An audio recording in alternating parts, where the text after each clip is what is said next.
Housekeepers, working for motels, hotels, resorts, or cruise ships, what is the most what the fudge weird or awkward situation that you've stumbled into at work? I worked at this one hotel and a guy bought in a mini propane grill and started grilling chicken in his room. We found out when the whole hall started to smell delicious. Unfortunately, we did have to make him stop. I was the night manager and housekeeping told me there was blood on the walls. I went to the room and, oh my god, the girl was shooting something up and obviously the blood had sprayed everywhere. She tried to extend her stay. Turns out she was just a really crafty working girl. She'd have the first John pay her room through Expedia, use it all night, and then use the money to stay again. She was permabanned after the blood though. I worked with a woman who was the head of housekeeping for a large hotel in the area who told me this story. There was this woman and her daughter who were local but checked into the hotel for a few days. One of the housekeepers came in to service the room one morning while the mum was outside by the pool. The housekeeper walked in and found the girl in bed with blood everywhere. Turns out the girl came to town to have an operation to not have the baby, and mum needed to hide it from dad. The girl started hemorrhaging in her sleep while mum was already outside the room, and the housekeeper actually found her in time to save her life. The housekeeper was too distraught after all was said and done to clean the room. I can't remember if she quit or not. Another housekeeper was brought in to finish. My mum was a hotel general manager and I basically grew up in hotels. The worst was a man who strung himself up in his hotel room on Christmas Eve. He had driven through the night to see his kids for Christmas and his ex wouldn't let him see them. So he went back to his hotel room, set up a rope, and decided he didn't want to be alive anymore. My mum is still traumatized over finding that body. After that, she organized a party in the hotel lobby for every Christmas Eve and always invited all of the guests to try and get people out of their rooms and lift their spirits if they were spending Christmas in the hotel. Rough time of year for a lot of people. Your mum sounds like an absolute peach though. Says a lot that instead of just battening down the hatches, she tries to use her experience to bring people out of what can be a very hard holiday for lonely people. I have a few, I guess. My favorite was when I wasn't working. I actually just got off my shift. When a large wedding party came back late at night absolutely trashed and eventually they all went into their rooms. A while later, the current desk person got a call to the 4th floor immediately. Turns out one woman's boyfriend locked her drunk butt out of the room, completely undressed. Not one to complain, she decided to sleep it off on the couches we put up in the elevator areas on each floor. Still undressed. My coworker went and put a blanket on her and she woke up and said she was going to sue. She peed on the couch and then threw up on it and eventually we got her back into her room. The next morning she was so embarrassed she ran past the front desk to leave. We had an undressed drunk guy in the hall a couple of months ago. Couldn't find his room, so he was knocking on doors, waking up random guests, thinking their rooms were his. Completely shameless though. Checked out in the morning at the front desk, acting like nothing had happened. He was a business traveler too. The housekeeping staff at the hotel I used to work at would put all the adult toys they found in a box. It was a tradition to wrap the box and give it to our female boss at the Christmas party. People leave behind their bedroom equipment? That stuff's not cheap. Yeah, some people leave behind some very expensive toys, but when it comes to that, they usually come and get them. I once witnessed a woman blaming the reception staff for her husband catching a taxi to the airport without her. I have no idea if they'd been arguing. It's not the place of staff to pry.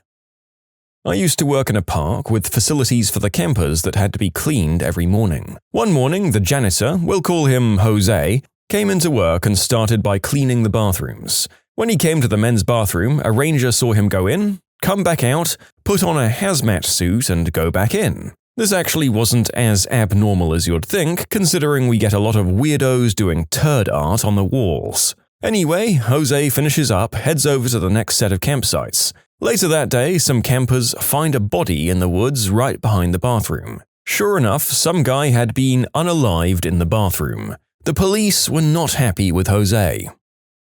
Former hotel worker here, please check under your mattress if you stay in a hotel, because the odds are the housekeepers aren't bothering to lift up the mattress like they should. After you've lifted said mattress, go ahead and enjoy the copious amounts of adult magazines that are left there for you. Seriously, people leave adult magazines and DVDs under those mattresses all the time. Quite often, it's a regular guest who requests the same room and it's just their stash because they know the small Nepalese housekeeper won't lift the mattress even a little bit. Okay, update. Apparently some of you are taking the enjoy the copious amounts of free adult material as a literal statement. It was meant to be sarcastic, as at least for myself anyway, handling some stranger's random magazines for my own personal pleasure just seems unappealing.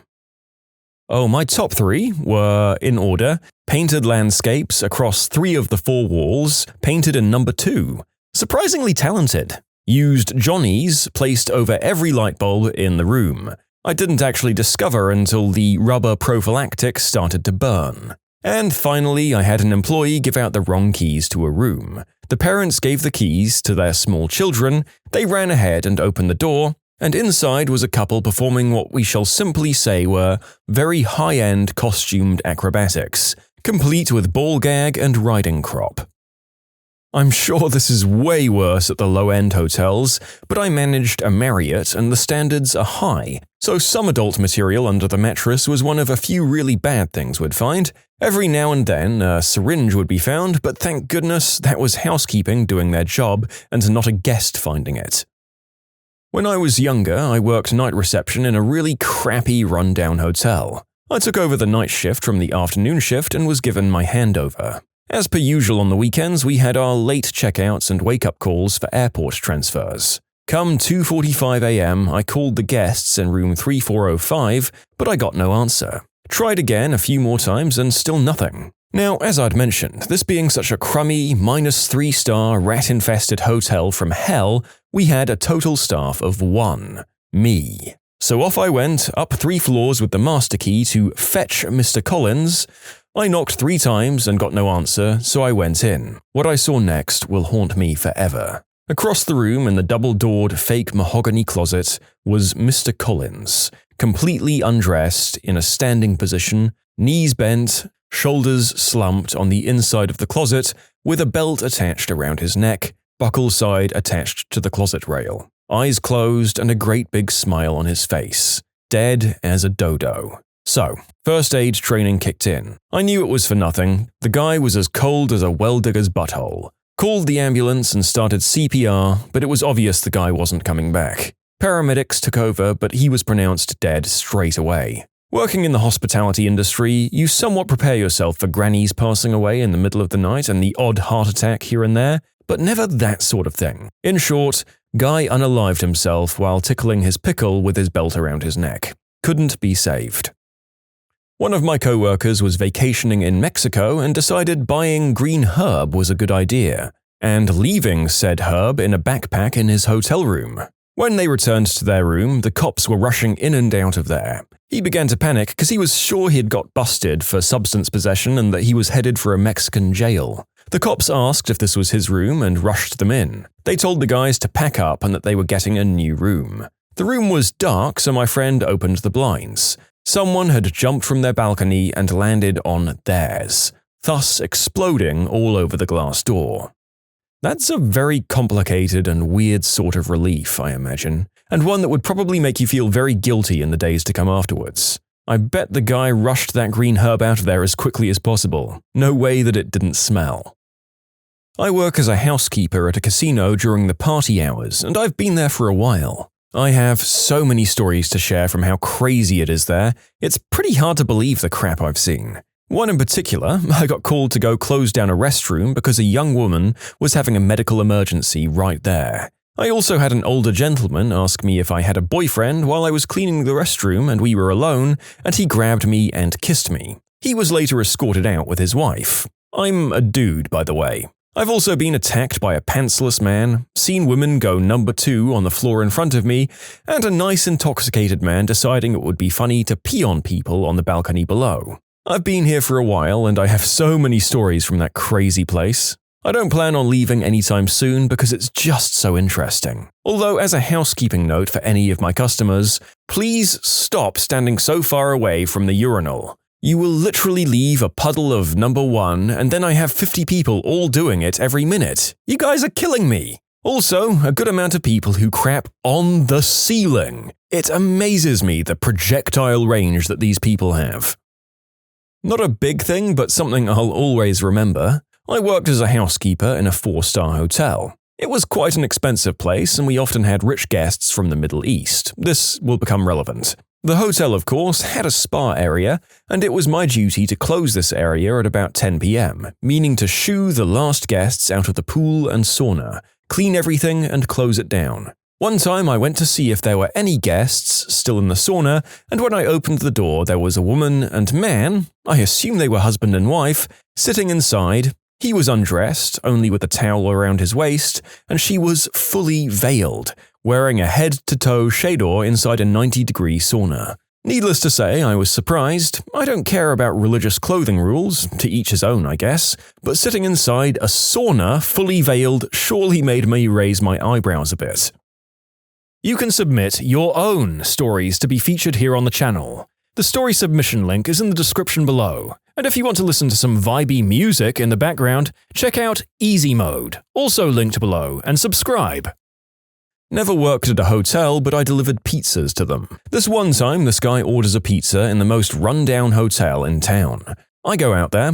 He says, "Come on in." I usually will not go inside places, but for whatever reason, I took one step in. There's a girl sitting in a haze on the bed, like non-responsive staring, wearing only her undies. I got my money and left, not saying anything. I got halfway to the car and the guy leans out and says, "Hey," and gestures for me to come back. I'm a little nervous at this point as he's hanging out of his door. He could have a piece in his other hand for all I know, and he only approached halfway. He comes all the way out with more money, thankfully not a weapon of his own, and he says, "Hey, have a little extra tip.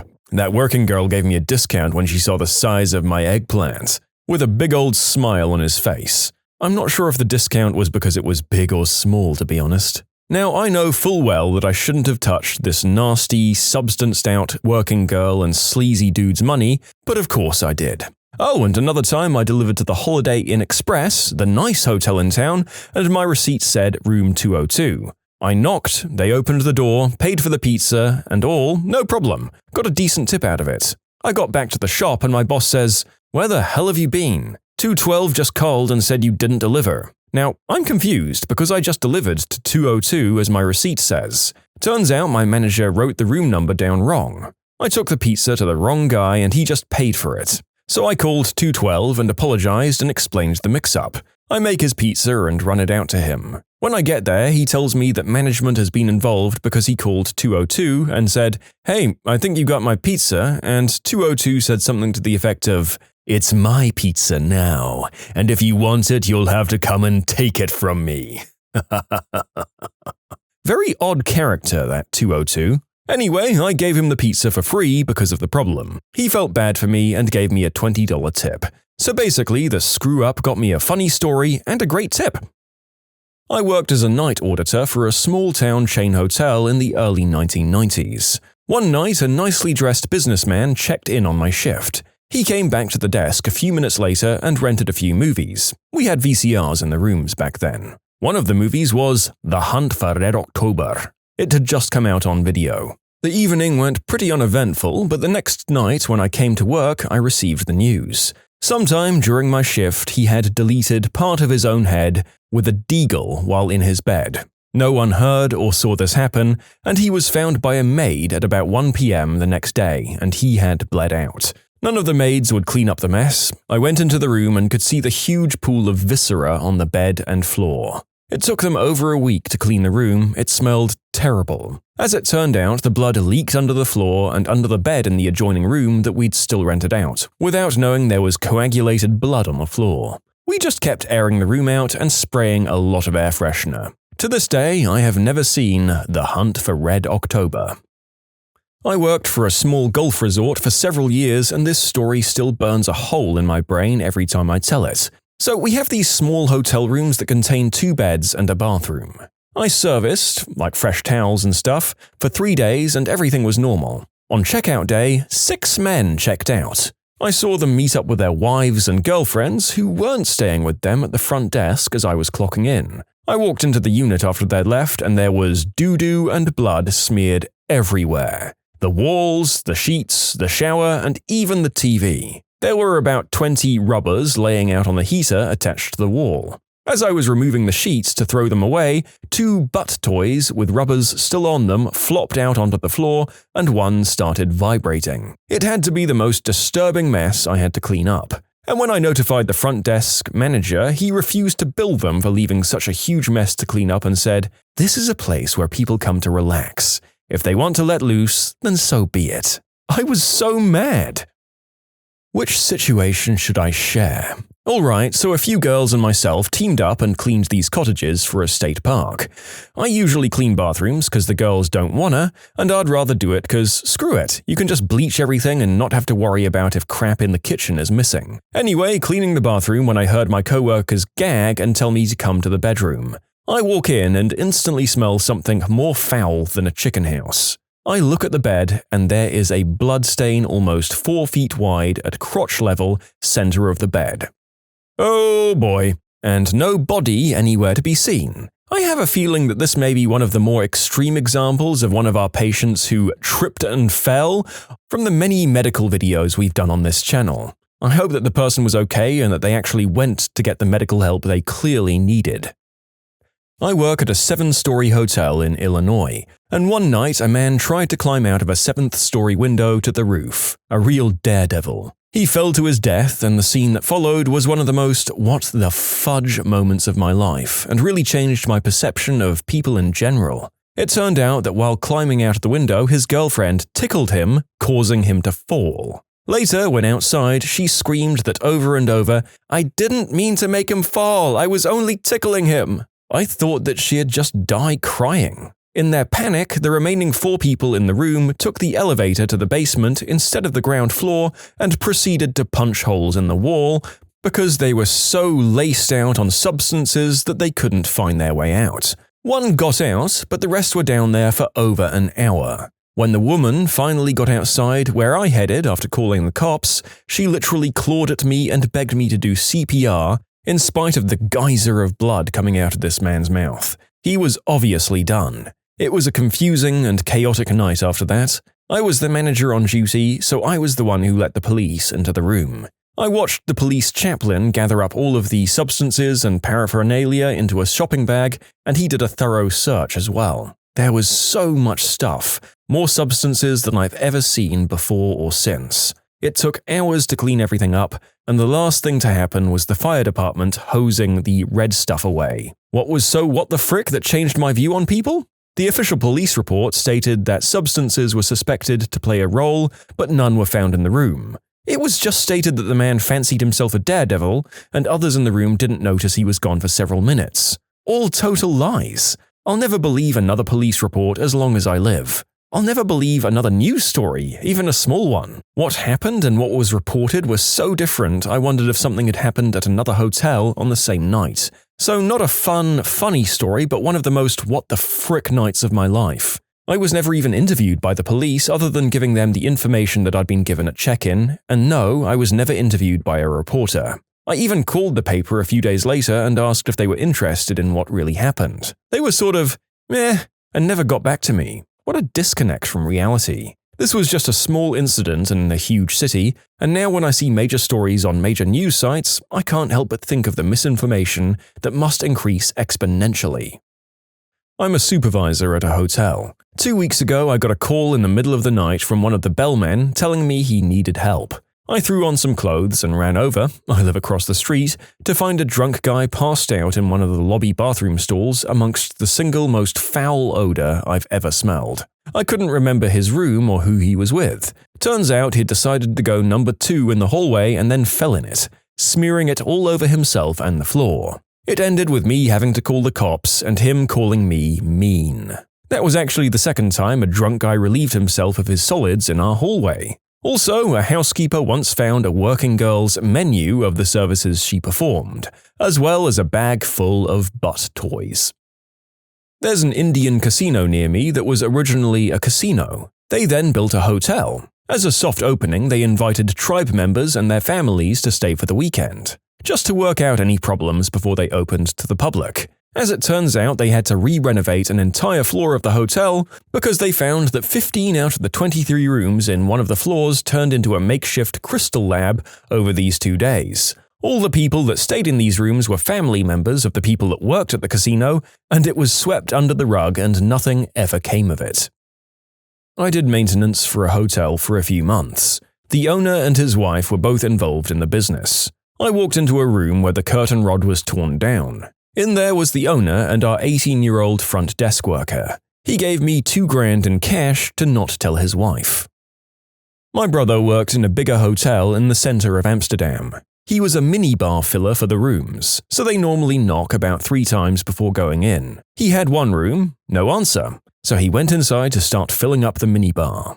As he goes in, he sees a small black case in the middle of the room. A second later, a skinny, undressed guy pops up from behind the wall, holding an adult toy and stuffing euros into my brother's hand. At this point, my brother sees the money and plays along for the moment. The guy opens the briefcase and pulls out a gigantic toy from it and starts inserting this massive thing into his now pulsing behind.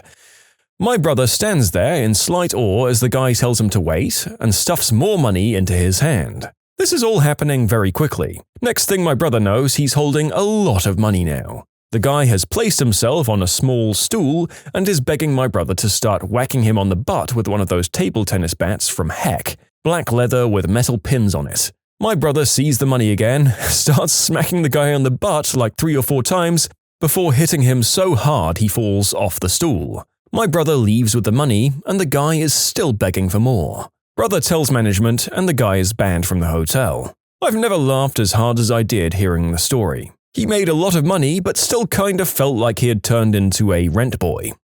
What's the creepiest thing you've ever found in an old building? Went to an abandoned hospital. There was a large square staircase spiraling up to the roof on the outside of the building. Locked steel door at the bottom, so the only way up was to climb the outside up to the first landing. My buddy boosts me up. I climb over and there's a sleeping bag with a steak knife next to it on the landing. I call down, we're definitely not alone here, dude." "No, but it's cool," says a voice behind me, scaring the crap out of me and causing me to jump and whirl around. There's a young, dirty, homeless-looking guy just standing there, coming down the stairs from above, hands up, palms out. "I didn't mean to scare you." He takes a seat on the stairs, so I carefully step on the handle of the steak knife, lean down over the edge, and pull my friend up. We had planned to sit on the roof and drink beer, so we offer homeless guy a beer, which he gratefully accepts, and we shoot the crap on the landing for a while. We're talking about the city, the cops, traveling, life in general. He's basically a drifter, been in town for a week or so, but a nice guy. Things are going pretty well, and then he asks,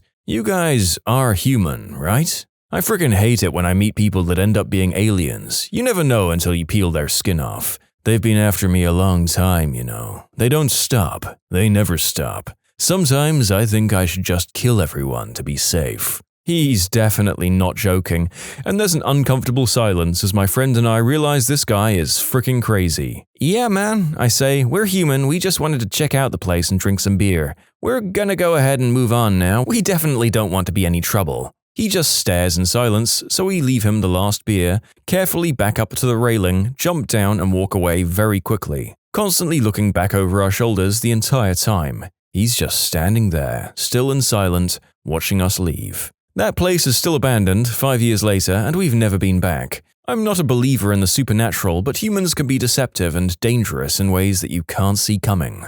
Holy crap! This guy seemed chill, but meeting people like him is what makes me tense when reading these stories. Ghosts? Monsters? Screw that, I'm worried about meeting some unpredictable creep or a Satanist mid-ritual. Also, serial killers. I wonder how many of his ilk I pass in normal places every day. Definitely don't want to meet them anywhere, especially alone in a dark abandoned building. That's a cool story for sure though. A group of my friends and I explored an abandoned asylum/mental hospital a couple of years ago in the OKC metro. It was very unsafe at night for a silly college freshman like us. The first experience we had was all of us taking our merry time, enjoying the darkness and generally messing around. You have to come in through a broken window, and we were all gathered at the window just being dumb when we hear loud, echoing footsteps down the hall running toward us. We all did that "who the heck isn't here? Who's messing with us?" look and turn, and after realizing that we're all present and none of us are sprinting down a dark, abandoned hallway, we booted it out of there. The second time we could hear a group of people messing with us, jumping from around corners and such, but they never got too close. We assumed it was an animal at first, but got brave and realized it was a person. We managed to catch them, and after staring at a collection of seemingly drugged-up 20-somethings who begged us for cans of paint and cigarettes, we got the not-so-good vibes. Finally, you say? And we tried to leave. The leader of the haunted asylum cronies asked if we had jewelry, which we denied. He then said the creepiest thing I've heard in my life. "I like jewelry. I take it off the girls here when they sleep." We fricking bolted. What? Why ever did you run? Seemed like a nice, well-adjusted fellow. People these days are so judgmental. I'm kidding, of course. I wouldn't blame you if you were still running, guy who wrote this story 6 years ago. Nothing big, but I was once exploring a drainage tunnel with friends. We were pretty deep inside of it and turned a corner to see someone leaning against a wall with a hat on. It ended up being a sandbag someone dressed up, but it scared the crap out of me because it was pretty deep in there. There were pants and shoes and a jacket with a hat on it. I don't know what they did to make the jeans look like legs because I didn't touch it or go back. A friend of mine went back and told me it was a sandbag and I was already done for the day. So someone a long time ago went in there and dressed up a sandbag just so someone else would be spooked?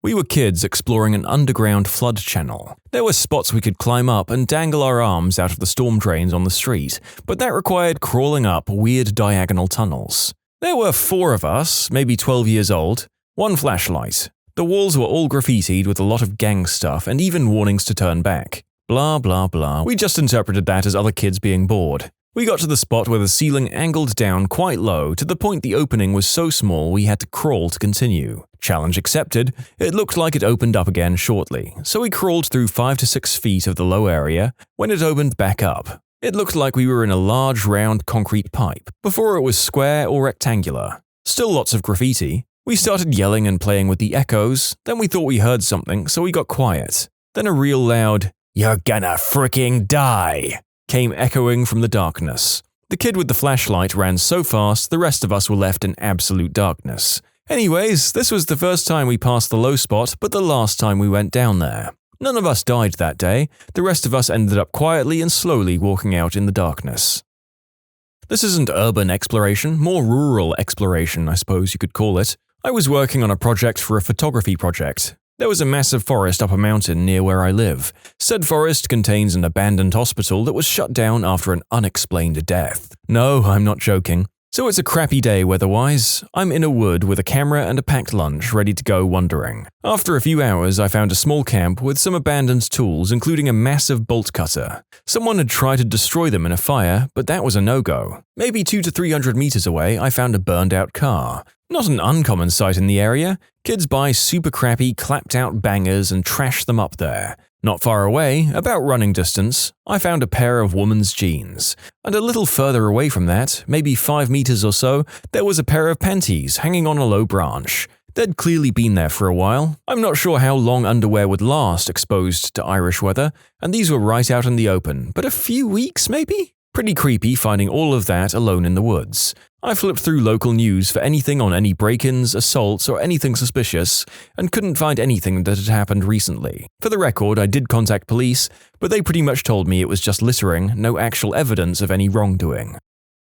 My friends, who always go exploring, told me about this time that they were just following a trail that went up into the hills, and after almost reaching the freeway, they ended up near an old closed-up train tunnel. They were able to squeeze through some of the loose fencing, and after wandering through with nothing of interest, they eventually came to a bunch of shipping containers. They told me that when they glanced inside, they saw a ton of weapons and ammunition in one, and just a crap ton of heavy boxes in the rest. After a few minutes of checking it out, they heard voices from further down the tunnel coming closer, so they got out of there. They also said it almost smelled like the ocean toward the end, so the tunnel might have led out near the beach. The place they hiked to was somewhere between Santa Barbara and Oxnard in California, as they stopped on the 101 going southbound and started their hike and ended up returning to the car and going to Oxnard at the end of the day. They made a report to the police, but I haven't heard of anything coming of that on the news or otherwise. Also, some people said it might be smugglers, but given that the crates were unlocked, the tunnel was unguarded, and it was accessible to anyone who wandered out there, I doubt that's the case. If it was, they were either just about to take off or they were really stupid smugglers. Last winter, I went into this abandoned parking lot under a closed shopping mall. It had 2 levels. The upper level had a bit of sunlight coming in through the windows, but the lower level was pitch black. I made my way down this wide ramp that the cars would use, and I decided to have a look at the bottom level. After turning my flashlight on, I noticed that the space was huge, much bigger than the upper level. I remember how the light danced through the many supporting pillars and cast vivid shadows. I said, "Hello," and "I'm just looking around," just to make my intentions clear, but was met with no response. So I decided to walk around for a bit, but couldn't see anything of interest. Just a lot of junk, some empty old bottles, but nothing that might indicate someone living or hanging around there. The place seemed completely abandoned. However, this uneasy feeling that someone might be hiding in the pitch-black shadow of one of these pillars took the better of me, and I climbed up the ramp. I left, taking a different route, and passed under an overhead clearing that snow had fallen through. Just as I was about to hop the fence and leave, I noticed that the patch of snow that had formed had footprints on it. I know this doesn't really sound horrifying when you read it, as the logical explanation was that some poor chap had probably taken shelter from the cold outside, inside the lot. But still, being there creeped the heck out of me. I don't know what's creepier, this place or you saying, "I'm just taking a look around," to make sure nobody was there. If I were homeless and living in an abandoned place, I wouldn't respond to anybody saying, "I just want to look around." It seems like an easy way to make yourself a serial killer's next drifter victim. No thanks. Rural area landscape photography. Happen upon a long abandoned house and set up to snap a few images. Look in the window and it's perfectly furnished. Piano with music open, fishing gear, wood stove with fire nearby, magazines on coffee table, jackets on a coat rack, roll-top desk open with neatly stacked papers, family photos, small kitchen table with red tops and matching chairs, and one is pulled out. It was all covered in inches of dust. It looked like someone walked out in 1950 and never returned. That sounds equal parts haunting and beautiful. Although I'm not superstitious, my hackles would be up and I would be out of there at the first sign of any shadow that even looked vaguely ghost-like. Went to a closed-up mental hospital in my city with some friends at night. Everything was cool until we got to the basement, where there were 5-meter wide and 4-meter high lit tunnels going far to both directions. We headed down one and found a huge active generator. Then we went to the other way, and as we were about to hit another intersection, we saw 2 men wearing full green attire and face masks walking at the end of one of the corridors at 2 a.m. We got out of there real quick. This didn't happen to be in Northville, Michigan, did it? If so, it's really more of a teal outfit. Well, we found the crystal cook, guys. Went to an abandoned retirement home/assisted living facility. Turns out it became the home to a group of crazy homeless crystal addicts and one very angry raccoon. They did not like trespassers. The guardians of the galaxy have fallen on hard times. I was exploring a certain abandoned mill near a large city on the coast with a friend. We snuck in, messed around a bit, and realized that we only had one flashlight. Took turns, weird noises, dark inside because there's no power, evidence of homeless occupation, and empty needles. Real horror game material. We came up the stairway and turned a corner. Ahead is a walkway bridge, aka the way to the rest of the building. To the right is a pitch-black room that doesn't feel very nice. As we walk toward the bridge, the flashlight picks out a sign that says, "To hell," and points towards this dark room. We didn't go in. It didn't feel right. You can submit your own stories to be featured here on the channel. The story submission link is in the description below. And if you want to listen to some vibey music in the background, check out easymode, also linked below, and subscribe. My friends and I used to explore this old factory/processing plant, no idea what it was originally. Anyway, it had lots of underground sections that were pitch black, even a couple of meters from the entrance, but which also required going down a flight of stairs. One time we found a burned out car 2 to 3 levels down. No idea how it got there, but that was kind of creepy. Another time we found a hole. We didn't bring torches or flashlights with us because we're idiots. But we had lighters and we were trying to figure out what the hole was or if it could lead anywhere. We put a stick in there and it ended up being at least 6 feet deep, but we also learned it was full of some liquid and that if we had fallen in we could have easily drowned in the dark. Another time we went a couple of levels down and one of us at the bottom started screaming shrieks of absolute terror and the rest of us thought that we were all going to be murdered. We all started running, everyone was screaming at this point and there was this sludgy crap on the ground and some of us slipped and fell just like in a gosh darn horror movie, slipping and sliding our limbs out of control. Again, there's 6+ people screaming bloody fricking murder with absolute fear and terror on their faces, so we all thought we were going to get murdered. Turns out a baby bird had made a nest down there and my sister got spooked and my friend screamed like an absolute baby. There was an abandoned hotel I was checking out. I gained access through a blown-out window near the indoor pool. It smelled like death inside. Came in to find a couple of bloated dead deer in the slime collecting towards the deep end of the pool. That should have been my sign to go.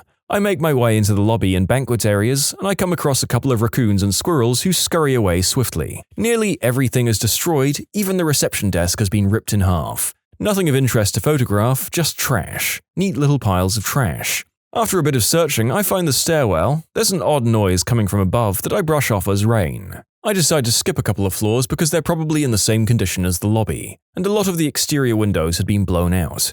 I get to 4 and open the door, not worried about noise as I'm confident that I'm the only sober person on the premise, if not the only person. As I pull the door open, the rain noise suddenly ceases completely. I point my flashlight down the hallway and see hundreds of geese poke their heads out of the guest rooms. I remember the moment when nothing moved and we just stared at each other as lasting several minutes, although I'm sure it was about 10 seconds. Here I am in the middle of the hall, geese of abandoned luxury staring me down. Once the initial shock of the sight wears off, I remember I'm only looking at half the floor. Behind me, geese aren't pulling a deer in the headlights move, they're coming toward me. Time to go. I close the stairwell behind me, only muffling the cacophony that erupted once I moved. As I hustled down the stairs, I realized the signs were there. Goose crap everywhere. I hit the lobby and turn toward the pool where a group of geese has collected as if they were trying to trap me. Luckily, they're just dumb birds. I got out to find the exterior of the hotel swarming with the frickers. There was one lone sentinel standing on the roof honking out a shrill command that the perimeter had been breached.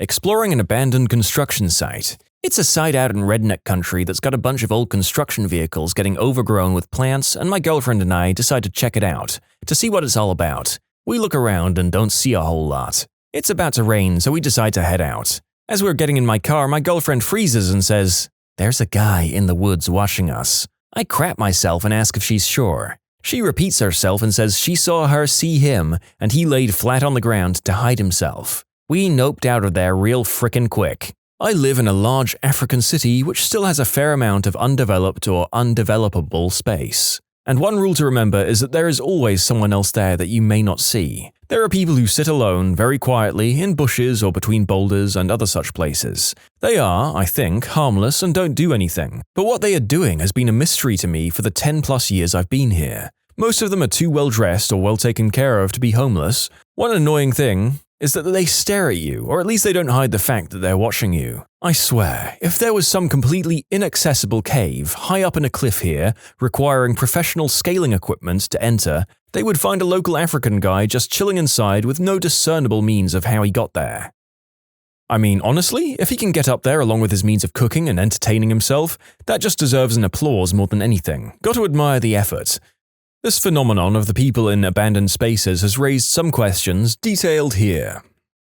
This is the funniest crap I've ever heard. Please work up the balls just to talk to one and see what's going on. Well, greetings are very important here, so if I stumble upon someone like that, I'm obliged to greet them. They just greet back normally as if we're neighbors passing on the street. But I don't stop and talk because I don't know what they're doing. I've encountered this too in Madagascar. I'm not exactly sure what it's about. There it's just mostly older folks. Maybe they've reached a point in life where their kids are taking care of them and they're respected, so they just hang out and think. I guess a lot of the ones I see are older, that's true. I went to the abandoned living complex in Pennsylvania called Concrete City. We walked around a bunch of the buildings and stuff. At one point, one of my friends yelled, "Rich, come here!" I ran over, and there they were, 2 little kittens on a staircase with the words "Cloud Swag" spray-painted above them. We brought them home and I kept one. He still terrorizes me every day.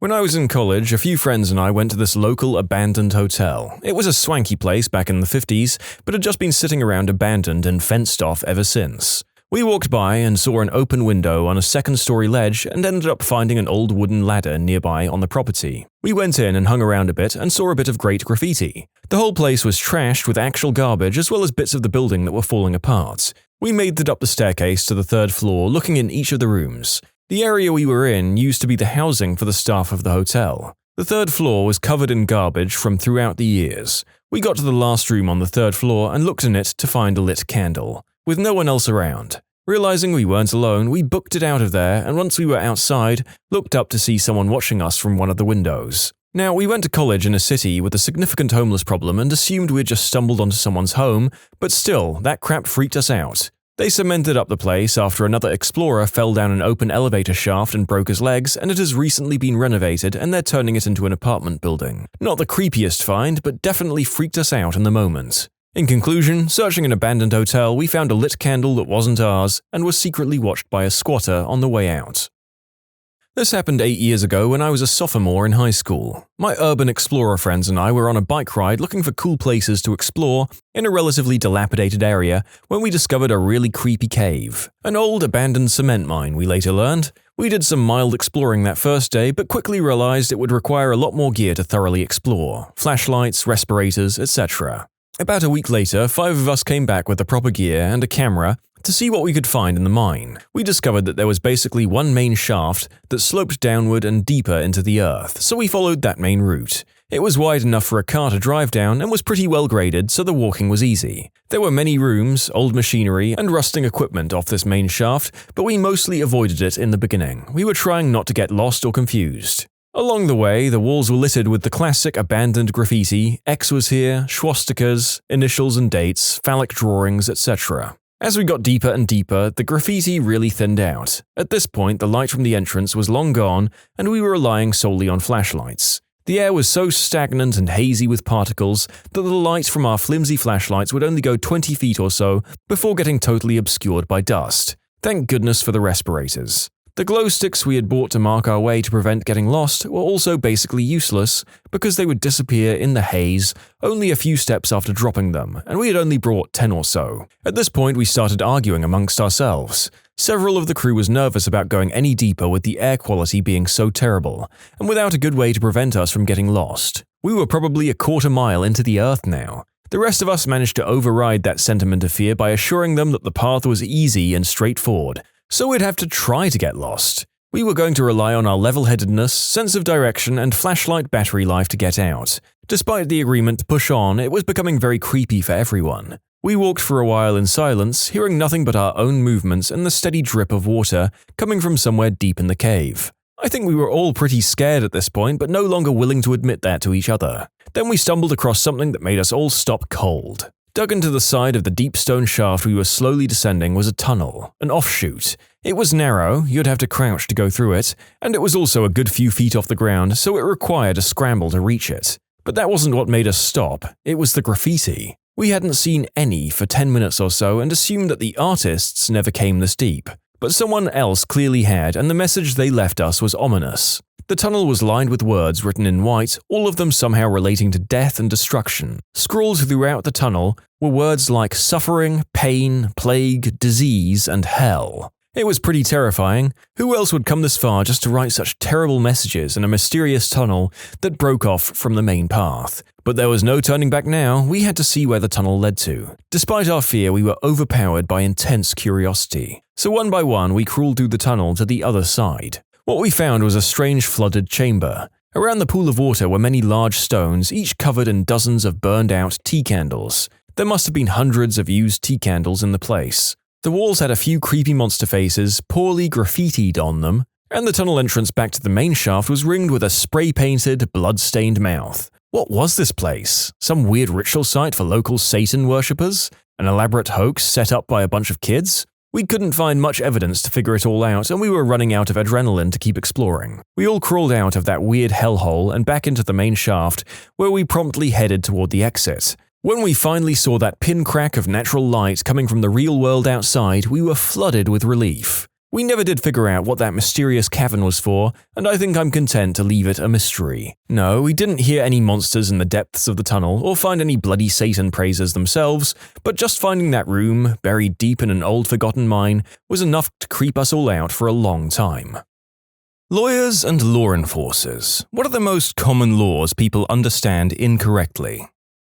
Many people assume that if the police, in the USA, don't read you your Miranda rights when you're arrested, it means you win the case. Not so. It only means that you may get things you said excluded from trial. If you said them in response to police interrogation while in custody. I got arrested and they didn't read my rights until we got back to the station.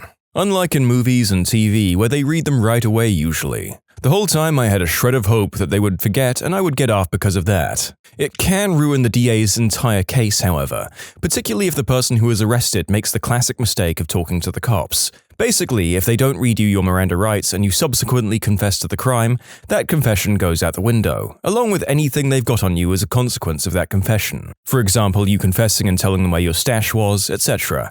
Unless they can convincingly prove that it was not as a result of that. For a lot of minor crimes, the DA actually will not pursue it if your Miranda rights weren't read to you, as the level of difficulty has increased too much. I should point out the above only applies to evidence gained after arrest while the police are interrogating you. I'm just clarifying that's what I'm referring to, not you spontaneously confessing in the back of the cop car.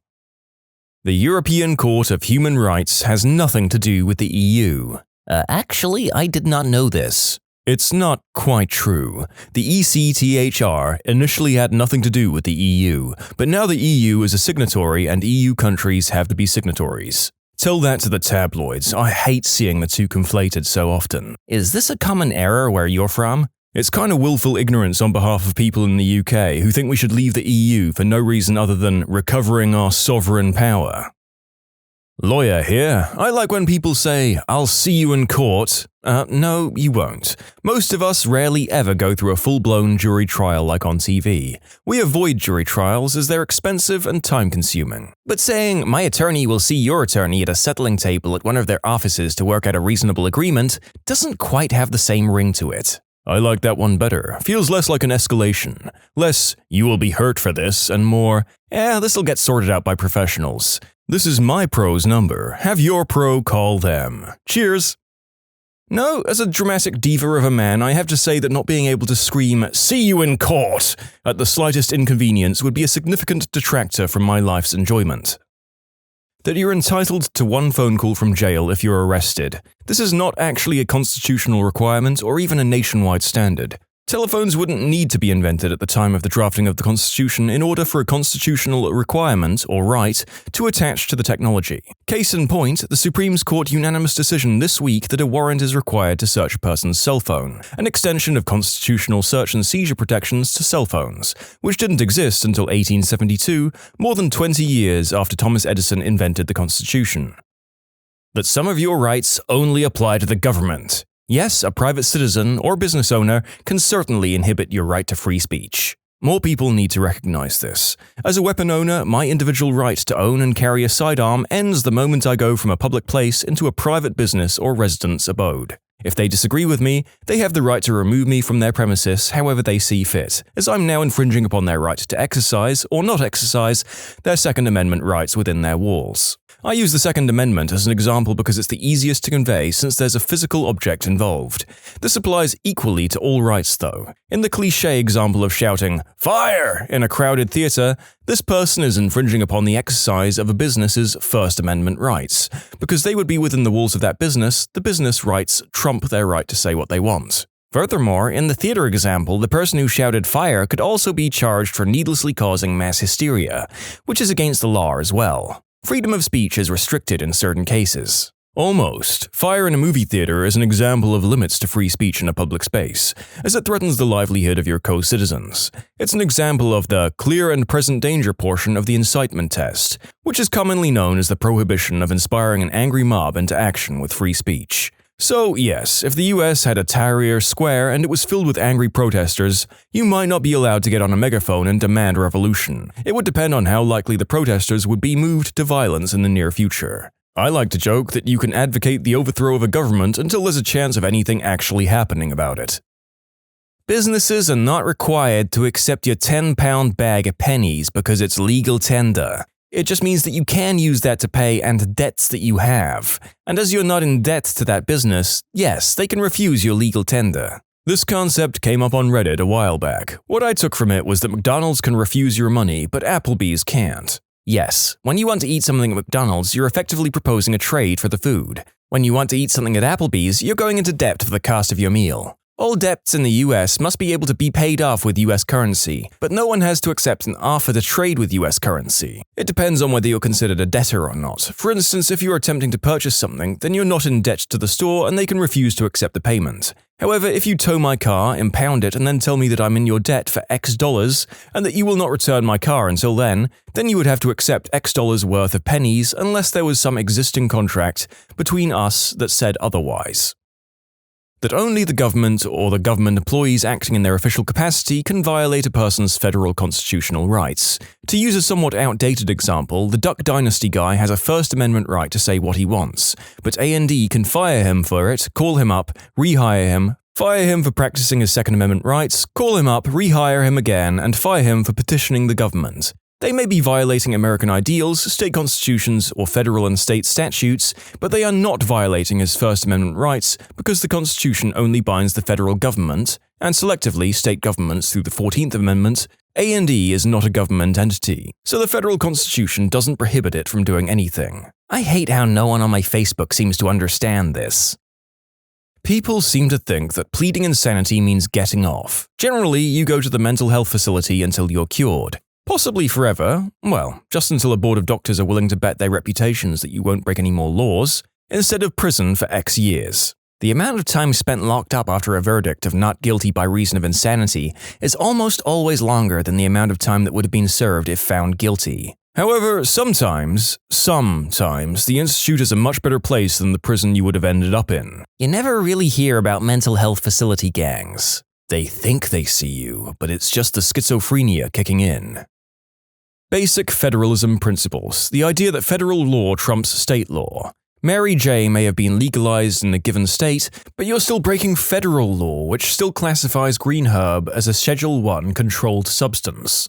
So sure, the state police won't arrest you, but the DEA can still arrest you. Furthermore, and I can't stress this enough, if you're in federal territory of any kind, green herb is illegal. California respects medical green herb. If you have a card, that's great. But once you step into Yosemite National Park, it is illegal, and the Eastern District of California is more than welcome to prosecute your rear end for possession.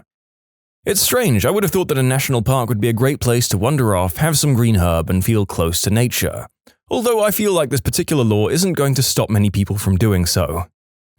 Age of consent. Most states have a sliding scale. In Missouri, it's 17, but if you're under 21, your partner can be 14 years old. However, laws on publishing videos and pictures of it are different for obvious reasons.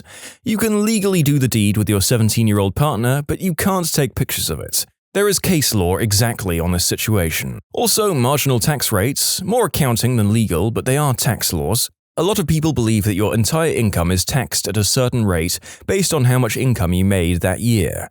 Rather, it's a sliding scale where the first portion is not taxed at all, then another portion is taxed at a low percentage, then the next portion is taxed higher, and so on. If I knew the percentages, I would quote them, but I'm not looking them up. Sadly, the ACA was not created this way and can create some really dangerous income issues for people receiving subsidies. Oh man, I'm an engineer and some of my coworkers still don't understand marginal tax. You'll still hear talk of, I hope I only get a 2.9% raise this year, because 3% will bump me up into the next tax bracket. It's baffling.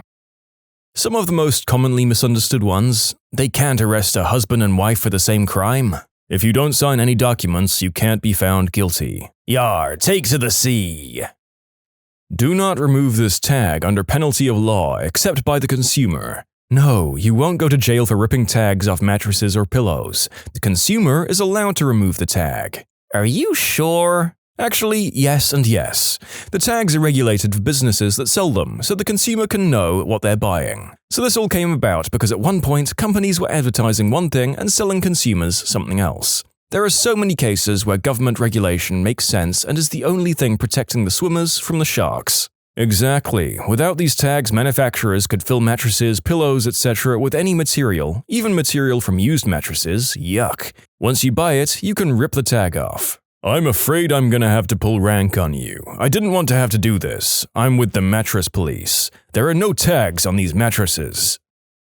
I get tons of calls asking if they can get a divorce for adultery or abandonment. This is despite the fact that most states, Ohio and New York being the only holdouts, did away with fault divorce over 30 years ago. In Kentucky, we went no-fault divorce in 1973. Long story short, in an argument with my then-wife while on the phone with my lawyer, found out she had cheated, she screamed that infidelity was not grounds for divorce. My lawyer replied, "She is correct, but infidelity is grounds for a custody suit." You can submit your own stories to be featured here on the channel. The story submission link is in the description below. And if you want to listen to some vibey music in the background, check out easymode, also linked below, and subscribe. I'm in law school right now, and many people in Germany don't exactly know the lifelong prison sentence. It's not really lifelong like some people believe. It's imprisonment for an indefinite time period, but minimum 15 years. The average lifelong prison term is about 20 years. This varies by country, and in the USA, by state. If you get a life sentence in the state of Pennsylvania, you will die in prison, barring appeals or revocation of sentence. Other states, like California, are like Germany, where a life sentence can mean you're eligible for parole after a predetermined amount of time. Lawyer here. All of them. People are idiots. Redditors especially. Breaking Bad taught me that, contrary to popular belief, undercover police officers are not required to answer truthfully when you ask, "Are you a cop?" Long story short, don't sell substances. I never quite understood how people could believe this was possible. Probably because they confuse it with entrapment. Entrapment is baiting people unreasonably to do something they wouldn't normally do. Undercover is pretending you're not a cop to see what people normally do. Bird law. People think they can keep hummingbirds as pets, but they're illegal tender. Not saying I agree, it's just the bird laws in this country. It's not governed by reason. Let's say you and I go toe-to-toe on bird law and see who comes out the victor. Filibuster? Thank you to everyone for furthering this debate on the very important points of law raised in It's Always Sunny in Philadelphia.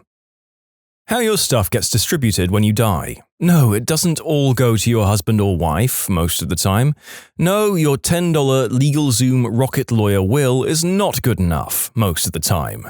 Estate planning attorneys don't pay the bills by selling wills or power of attorney. People who die without wills or with poorly drafted wills keep our lights on. When my father died intestate, that is, without a will, the laws of the state specified that half of his estate went to his wife, my mother, and the rest was divided amongst his children, me, my brother, and my half-sister. That was simple enough until my half-sister became estranged from the rest of the family and was out of touch with my mother, her stepmother. And then my father's mother died intestate, leaving money and property to my father's estate and his living sister, my aunt. My father's share of my grandmother's estate needed to be split, half to my mother and 1/6 to each of my father's kids, but nobody knew where my half-sister was. Eventually, several years later, a company wanted to acquire rights to some of the property that had been my grandmother's. An agent of that company had to track down all the heirs and discovered that my half-sister had died. That agent was then in the awkward position of telling my mom that her stepdaughter was dead.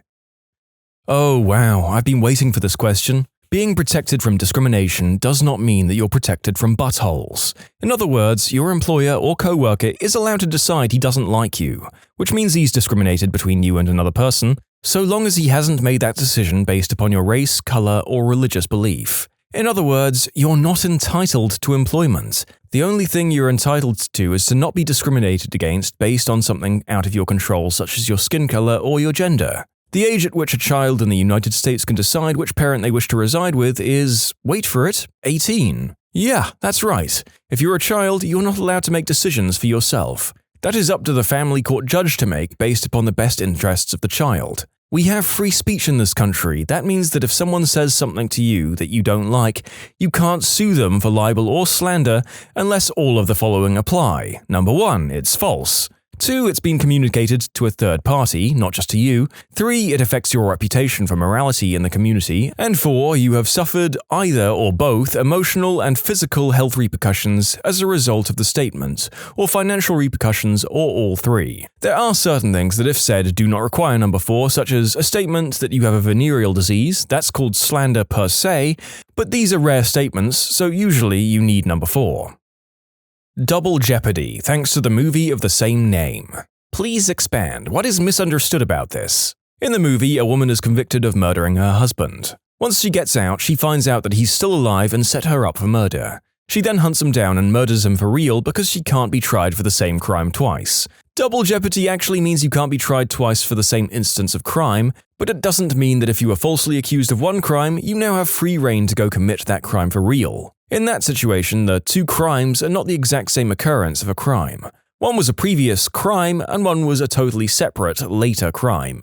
As another example, let's say Guy A is arrested for beating up Guy B on charges of assault and battery. Years later, Guy A beats up Guy B again. Arresting and trying him a second time would not be a double jeopardy in the real world, but it would be under the logic of the movie. A good way to demonstrate the other side of double jeopardy is the O.J. Simpson case. He was tried in criminal court, possible prison sentence, and found innocent. He was later tried in civil court, basically only fines and settlements, and found guilty. Double jeopardy means that you can't be tried for the same instance of a crime in the same court. You can still be tried in the other, civil and criminal court, for the same instance of the crime. So don't go write a book about how you committed a crime after getting off at one court.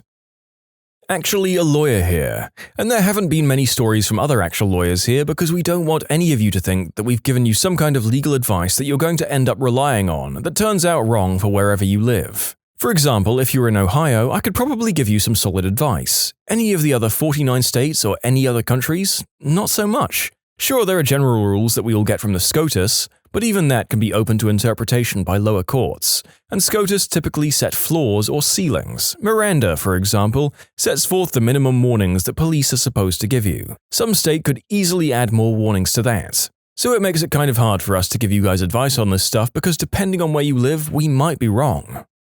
There we have it, folks. I will note that I remove a lot of the not a lawyer headings because otherwise they get repetitive, and we should take note that most of these posts are both from the questioned profession and bystanders. I just pick the stories that seem credible-ish and entertaining. A hostile work environment is not illegal in and of itself, it's only unlawful if, among other things, the hostility is based on a protected characteristic such as race, gender, age, disability, religion, etc. In short, it's not illegal for your boss to be a butthole, it's illegal for the butthole to single people out because they belong to a protected class, though. I think people commonly confuse assault and battery. Assault is threat of imminent harm. Battery is unlawful physical contact. In the UK, if I punch you from behind, that's battery. If you see me punching you, assault and battery. Assault is fearing imminent violence upon yourself. It's not someone punching you. It's what happens before someone punches you and you fear being attacked. In Canada, the Charter of Rights and Freedoms only protects you from the government impeding the rights laid out in the document, not from other private entities doing it. My divorce lawyer friend says common law marriage. There are only 9 states that recognize it, and even then it's not clear-cut. Someone will be breaking up with someone after 10 years and tell her they get half, right? Because of common law marriage. Sorry, not in this state, she always has to tell them. In the US, specifically Texas, jurisdictions vary, you do not have the right to a free attorney for criminal cases. The law states that you have the right to have an attorney represent you. If you cannot afford one, then one will be provided for you. My judge, an IMA prosecutor, routinely denies the public defender for people requesting a lawyer after looking at their financial situation. The person who throws the first punch is not necessarily the offender. New Zealand here. No, you can't sue anyone like they do in America. Full stop. End of story. Don't ask me again. Get out of the courthouse. You don't need a body to prove a murder. You just need to show so much evidence that a missing person is dead and has been murdered by the suspect to prove murder. This has led to some misunderstandings. There are 2 falsely held beliefs that are sort of related. One, that you never have to give the police your consent to a search. If they have the ability to search your car or property, they wouldn't be asking you for consent. You wouldn't believe how many people don't understand this. 2, the police and their agents can and will lie to you. People seem to think driving under the influence means actually driving. Drunk and in your car with the keys within reach? Yeah, that's a DUI. Doesn't matter if the engine wasn't running, at least in most states. Which, to be fair, is a pretty crappy law, but you're right about how it works. Not a law per se, but the concept of judicial review. I'm amazed at how many people struggle with the idea that when the US Supreme Court hands down an opinion on a question of federal law, be it constitutional law, statutory interpretation, or what have you, that the court's word is final. That is, of course, until the law changes, from a constitutional amendment, congressional repeal, modification, enactment of statute, etc. Freedom of speech means that the government can't arrest you, fine you, etc. for anything you say, barring conspiracy to commit a crime or hate speech. It in no law protects you from any other consequence, such as an employer firing you, an establishment banning you, etc.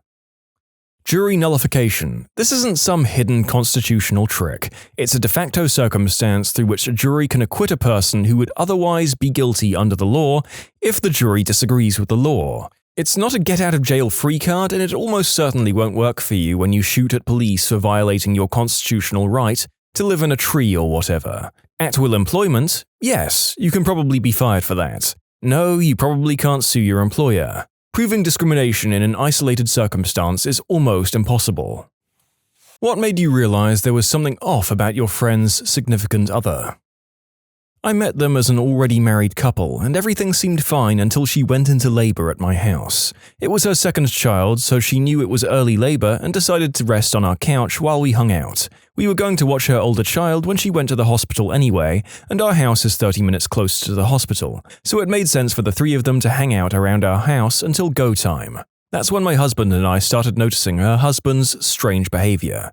He was a very charming guy and a very good father to his son, but he started making fun of his wife during contractions. He would roll his eyes and tell her to shut up if she made even the slightest groan. He joked that she was a wimp and was overreacting. The whole situation got so awkward that my husband insisted he go home to get their hospital bags, just to give this poor woman a break from her crappy husband. A few months after the birth of her second child, he hit his wife with his car while she physically tried to block him from leaving during an argument. He disappeared for days and didn't come home until she proved to him that she hadn't gone to the hospital or contacted the police. Thus began systematic abuse that continued for 2 more years, and she hid from me like an expert. He would hurt her and then threaten to withhold money for groceries if she said anything to anyone. I knew he was the worst, and I knew she often needed me to pick her up to get food from food pantries because he was bad with money. But I had no idea he was hurting her. She finally left him after he threw her through a window while she was 8 months pregnant with their third child.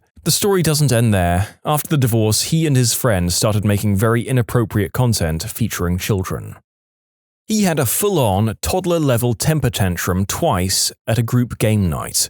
Once because during a trivia question he couldn't remember the planets in the solar system. Then in the same night, he got ragey playing Uno, threw down his cards and stormed out. We all kind of looked at each other and our friend. That was when he knew he was off. My friends and I were all in our mid-20s and he was over 30, so it was definitely not acceptable behavior. A couple of weeks later was my friend's birthday, so we all went out for the night and ended up at our neighborhood bar. He threw another temper tantrum, I think it was overscoring for darts or something equally ridiculous, and stormed out and peeled away in his car, leaving us with no ride home. This was pre-Uber or Lyft, and none of us wanted to spend money on a taxi, so we sobered up on the 2-mile walk back to my friend's house. Thankfully, she broke up with him not long after. She's now with a wonderful guy who not only knows the planets of the solar system, but also treats her a lot better. I wonder which of the presumably many tantrums broke the camel's back in that girl's mind. How many screaming rages are too many in a relationship?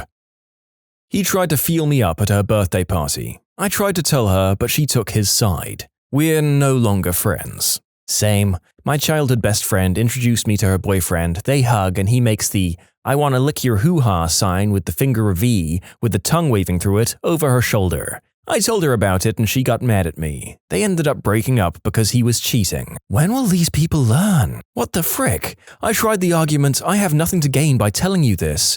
He, however, does have something to gain by lying to you. It didn't matter. This was even after she had caught him cheating when they first started dating and had caught him in creepy situations like having her call him by the same nicknames an ex gave him, giving her the same clothes he had given to an ex to wear. She found pictures of the ex in the same hoodie he asked her to wear for him.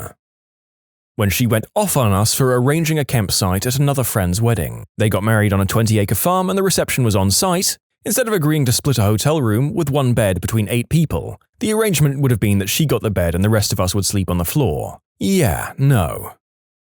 Where to start? The double date we went on where he corrected her on the difference between UFC and MMA, and she turned into the corner of the booth and didn't talk to anyone for the rest of the night. How he wasn't allowed to hang out with me either because I was dating someone and they might have hot friends, or I was single and needed a wingman.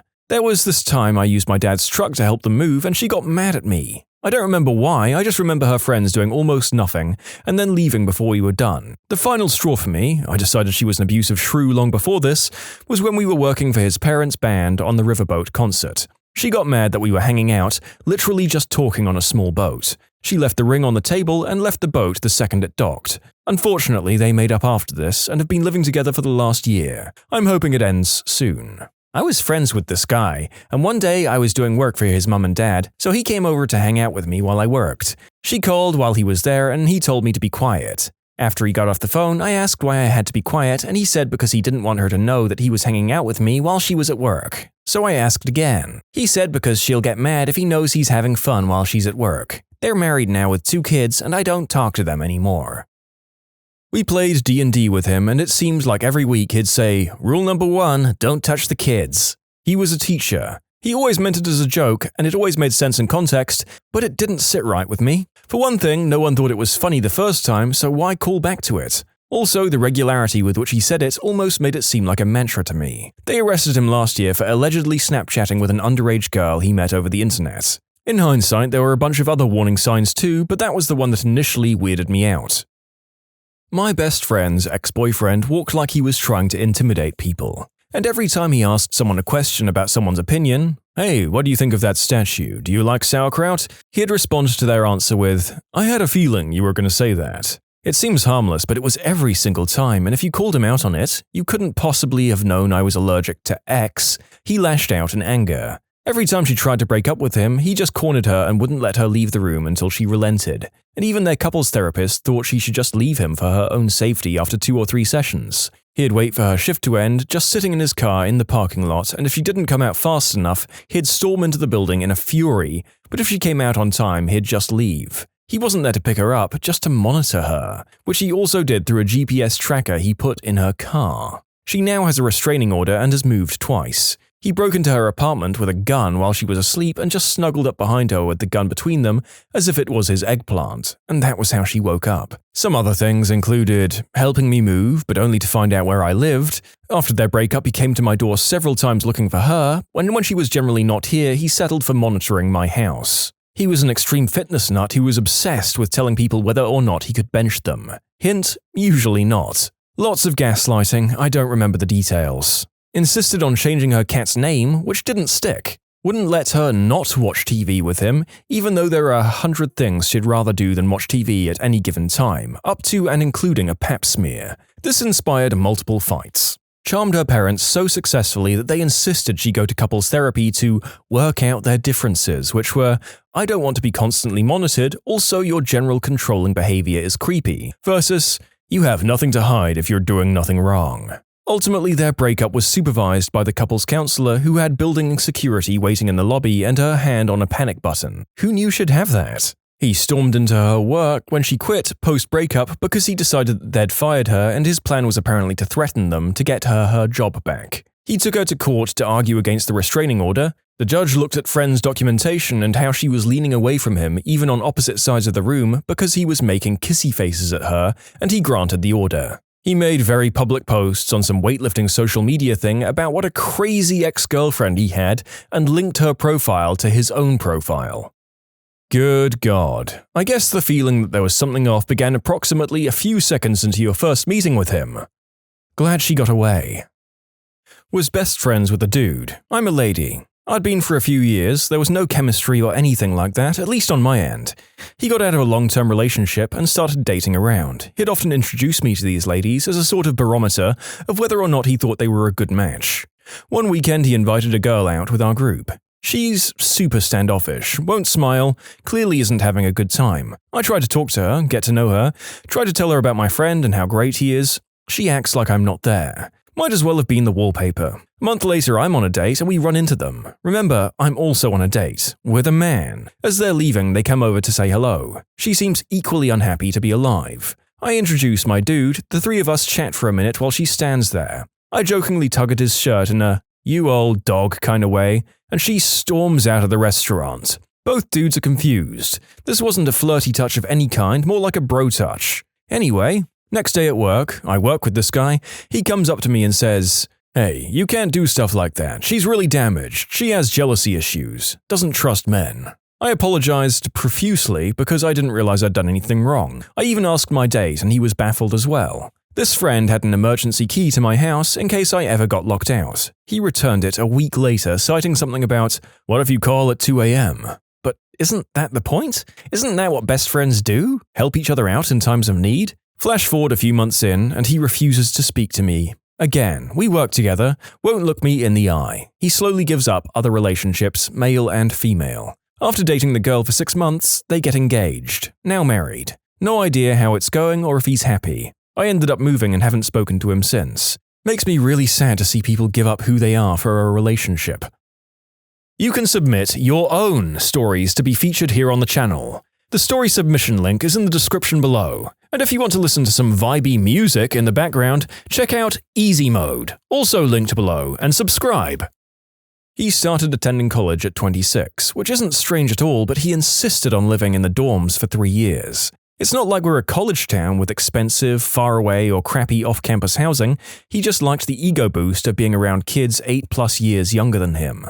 My friend was 19 when they started dating. Another thing was that he was a full-time stand-up comedian with his own YouTube channel. He mostly did open mic events at bars, but couldn't stand watching other people on stage perform if it wasn't him. He would sit and seethe when my friend told him she didn't want to leave when watching other people perform. The creepiest moment was undoubtedly when my friend asked me if my boyfriend ever watched adult flicks that also featured animals. Taken aback, I said, "Frick no," and I told her that it'd be a major deal breaker for me if she did. She said, "Oh, my boyfriend told me that every guy watches it." Thankfully, they broke up last week and I couldn't be more proud or happy for her.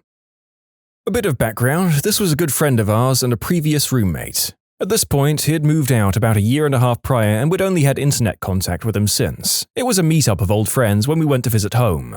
This was the first time we, my wife and I, met his newest girlfriend after his previous long-term relationship ended. She wasn't so bad, kind of giggling and goofy for him, since he's a bit more serious, but fine, they seem happy. We were out for dinner and her and my wife go off to the bathroom. I thought this was odd since my wife is kind of a tomboy and doesn't do the whole girls go to the bathroom to do their makeup and gossip thing, but I find out later the friend's significant other invited her to ask her a few questions about our friend. Well, after about 20 minutes went by, I realized they weren't back yet. We were both tipsy and engaged in conversation and time got away. This was a small gathering of a few couples, and one of the other girls goes in to check on them. I come to find out my friend's SO basically had my wife cornered in the bathroom, crying in her face and demanding to know why our friend had a secret crush on my wife and why he wouldn't admit it to her. After getting the recap from my wife, she said she had no clue if the girl was going to attack her or molest her since she was apparently completely against her on the wall. Apparently, it was a mixture of my wife wanting to calm her down and also being a little afraid since she was half this girl's size, and legitimately not being able to get past her that caused the long drawn-out issue.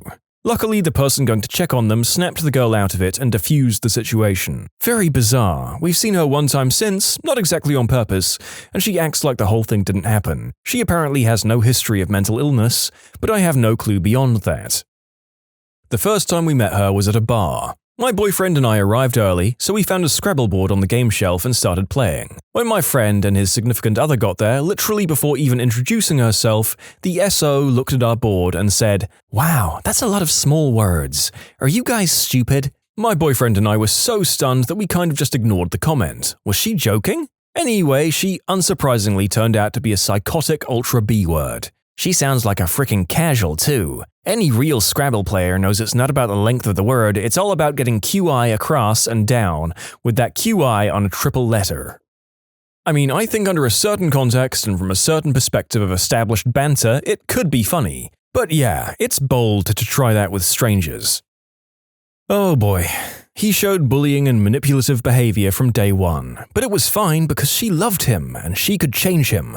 A year later, he had cheated at least once and was constantly threatening to take his own life if she let him. It was fine though, because really he loved her but didn't know how to express it. Year 2 and he controlled her Facebook and phone, and he decided who she could and couldn't talk to. It was romantic though, because he really just cared about her. Year 3 and he'd cheated at least 4 times, and he'd also pretended to take his own life and break up with her multiple times. after one of which she tried to actually take her own life. We had a whole intervention thing while she was in hospital, and she agreed to leave him.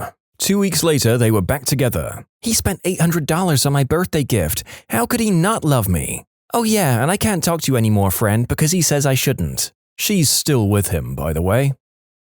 Me and my cousin grew up together like brothers. I immediately knew his girlfriend didn't like me from the looks she would give me or how blunt she was when I tried to engage her in conversation. A few months down the line, I try and arrange a meal with my cousin. I asked him to bring his girlfriend along so we can break the ice. Everything was arranged. I showed up at the restaurant and they didn't. I was stood up and they're now married and have 2 kids. I wasn't invited to his stag night or his wedding. I was, and still am, gutted. I met my wife and invited him to my stag do. He was all paid up and I couldn't wait to see him again. It was the thing I was looking forward to the most. He didn't show. Again, gutted. He and his wife showed up to my wedding and acted as if there was no problem. It was quite strange, but I didn't care, as it was just great to spend some time with the man I'd considered my brother. We kind of kept in contact via text but never met up, even though I tried to arrange it a few times. Then my son was born. I was desperate for them to meet each other and bent over backwards to meet up. I agreed to meet at a play area so his daughters could tag along and go play, and he got to meet my son, who's named after his brother who passed away. I sat there for an hour before he messaged me to say he wasn't coming. As a final attempt to salvage some kind of relationship, I invited his family to my son's christening. I got a message an hour after it had finished to say he wasn't going to make it as his wife had arranged to do something else. That was 4 years ago and I haven't heard, seen or spoken to him since. It still makes me sad, but as long as he's happy, then that's all that matters, I guess. Just to expand a little, I have tried to contact him many times, via text, phone, Facebook message, but I haven't had a response. I don't believe he's happy, but I don't know enough about his relationship to pass comment. He has cut me off and there's nothing I can do to change that. I just hope that one day we do get a chance to sit down and talk it through, just so he knows I don't hold anything against him or her. If he wants me to be a part of his life, then great. If he doesn't, then at least he knows I still love him.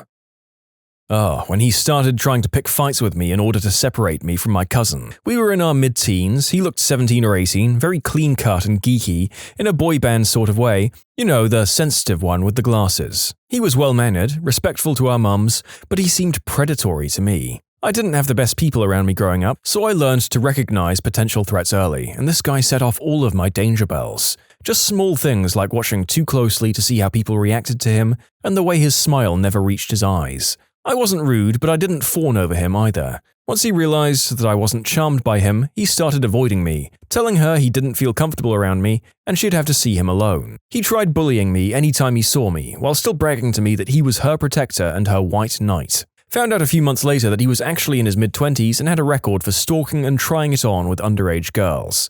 Too bad we didn't know this before he gave her herpes.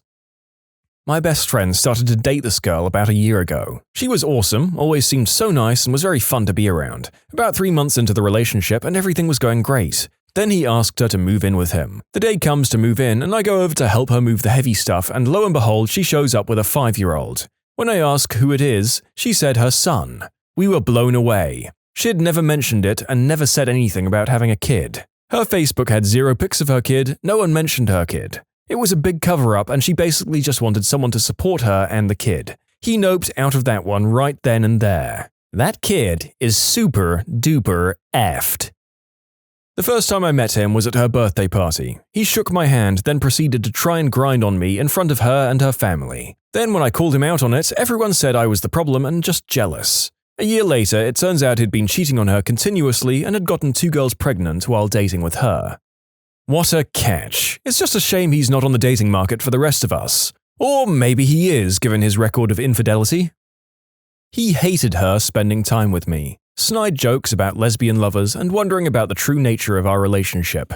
The day we met finally, he told me that muff munching can't compete with a good hard hetero screwing. Then he started insisting that I was closeted and obsessed with her. My boyfriend was just a beard. Funny thing is, I was meeting this girl after 5 months. He was scary, controlling, and insecure. 4 years later, they are sadly still together. I've given up at this point. I had a friend for years. He was an old boyfriend when we were like 15 or 16. I lost touch and finally found his number shortly after I got married. We chatted for about 5 minutes on the phone and I said I'd call back when I had more time and we could catch up. When I called back, his then girlfriend answered the phone. She knew who I was. We were all part of the same group. She told me I was never to contact him again, told him he hated me, and she was talking because he didn't even want to talk to me. I just wanted to see how he was and tell him about my new husband. A few years after that, they broke up. She cheated. I sent him a message and found out she had done that to most of his friends and family. He was just starting to piece his life back together after she slowly secluded him. He had no clue and thought I just never called him again. When he installed some kind of app on my best friend's computer so that he could control the mouse with his phone. I think this was 2 months after I met him. 6 months into their relationship, I thought that was really messed up, but I guess, haha, it's only a joke. About a year later, he asked her to sign into Facebook to see if Facebook was working for her. Later that day, she came over worried and asked me if he could have saved her password even if she told Chrome not to save it. We kind of bounced ideas around that. No, I don't think so. I mean, unless he put a keylogger onto his computer. But that would be messed up. And sure enough, that's exactly what he did. Notable favorite, after breaking up, he also tried to pose as me on Kik so he could talk to her. He used a username that was a lot like mine, so it was easily mistaken. The whole relationship was a messy, gosh darn mess.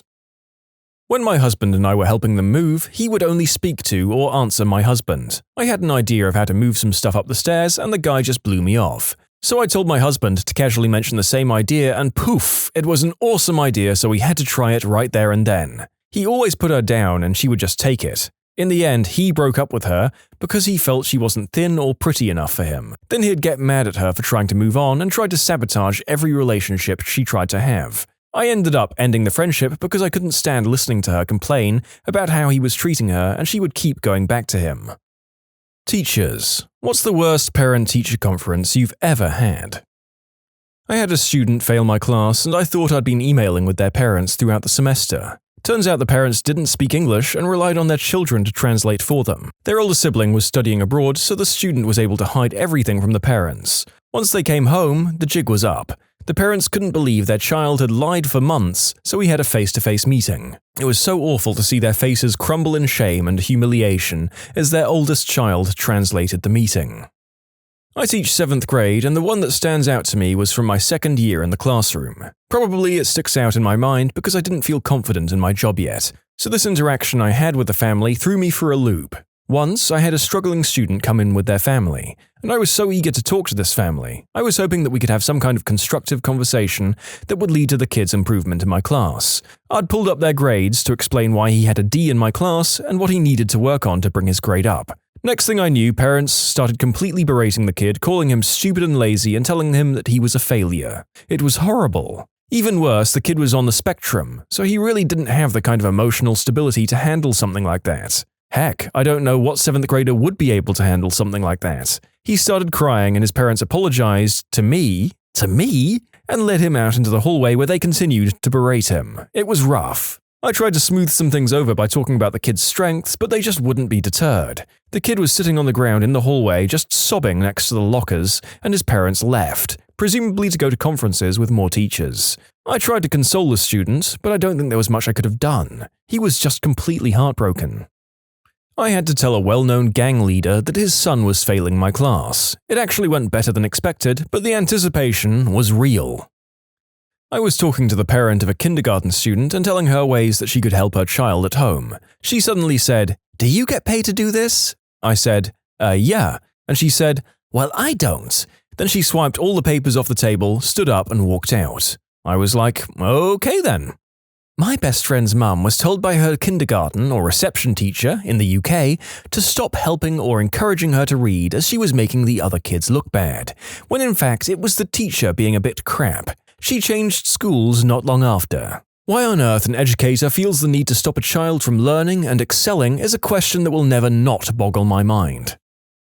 Not quite a parent-teacher conference, but it was after I got my first cell flip phone long ago when they were just coming out. An 8th grader stole it. My wife called the phone and the guy who answered was dumb enough to give her his name.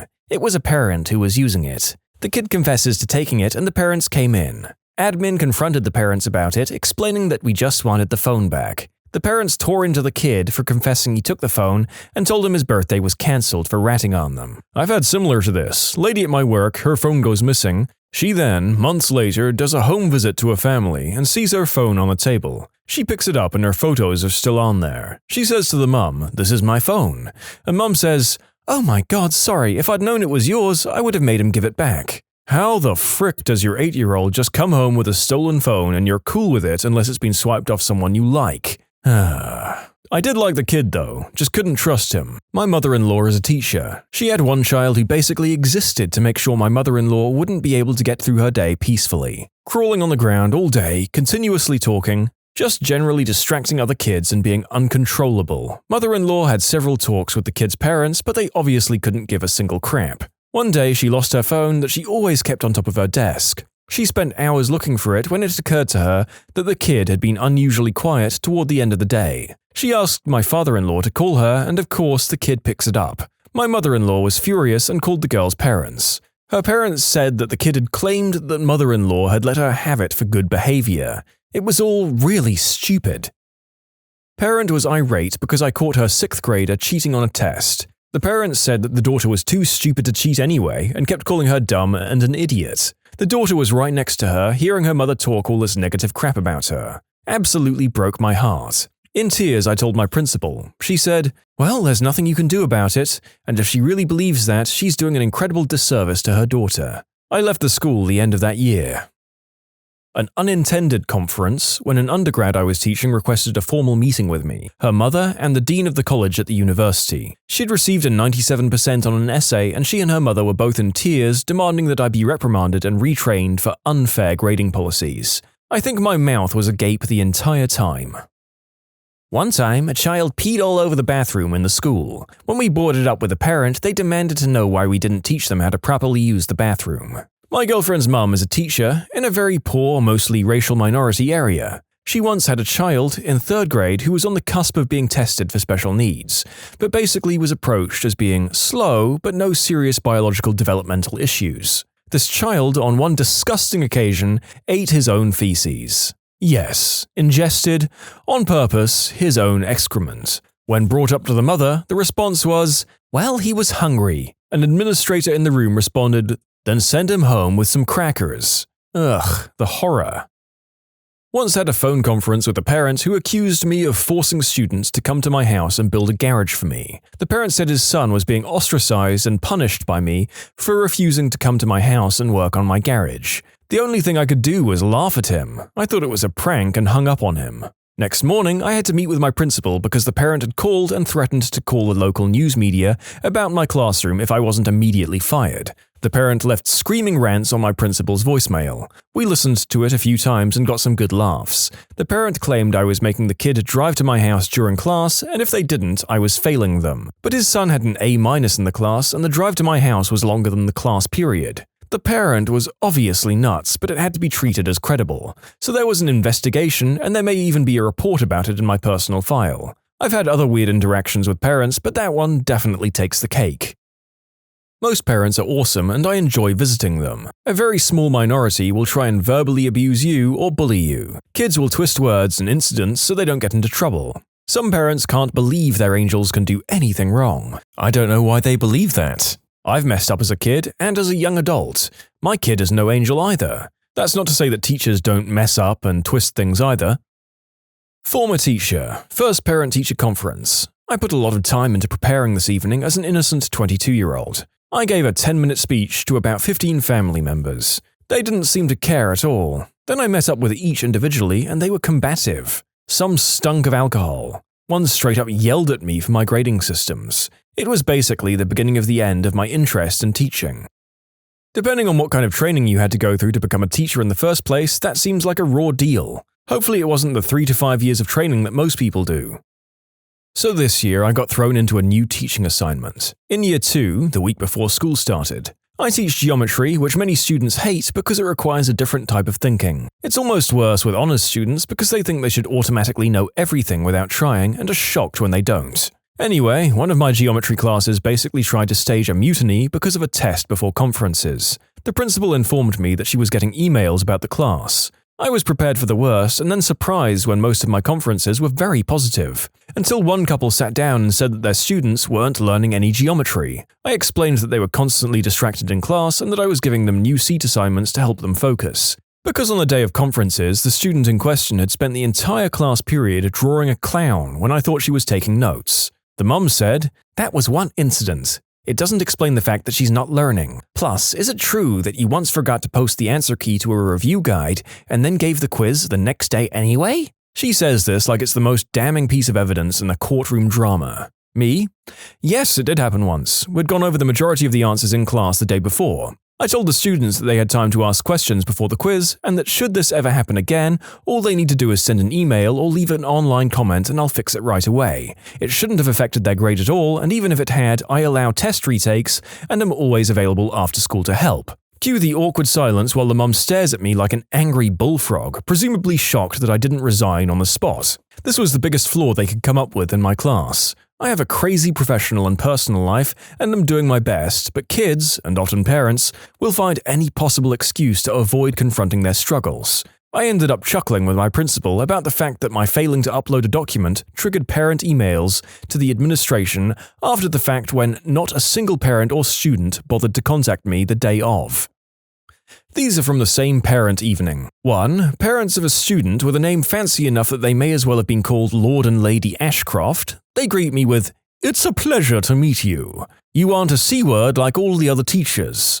In very proper English. I was gobsmacked. Spoke to a colleague later who said, "Did you speak to those parents? They just sat me down, called me a C-word and left." 2. I had a student who was great at the work but swore to an extent that would make a trooper blush. "Hi, how are you doing today?" for instance, would come out as, "Frickin' hi! Fricking how the frick are you fricking doing, you fricking gobcrap?"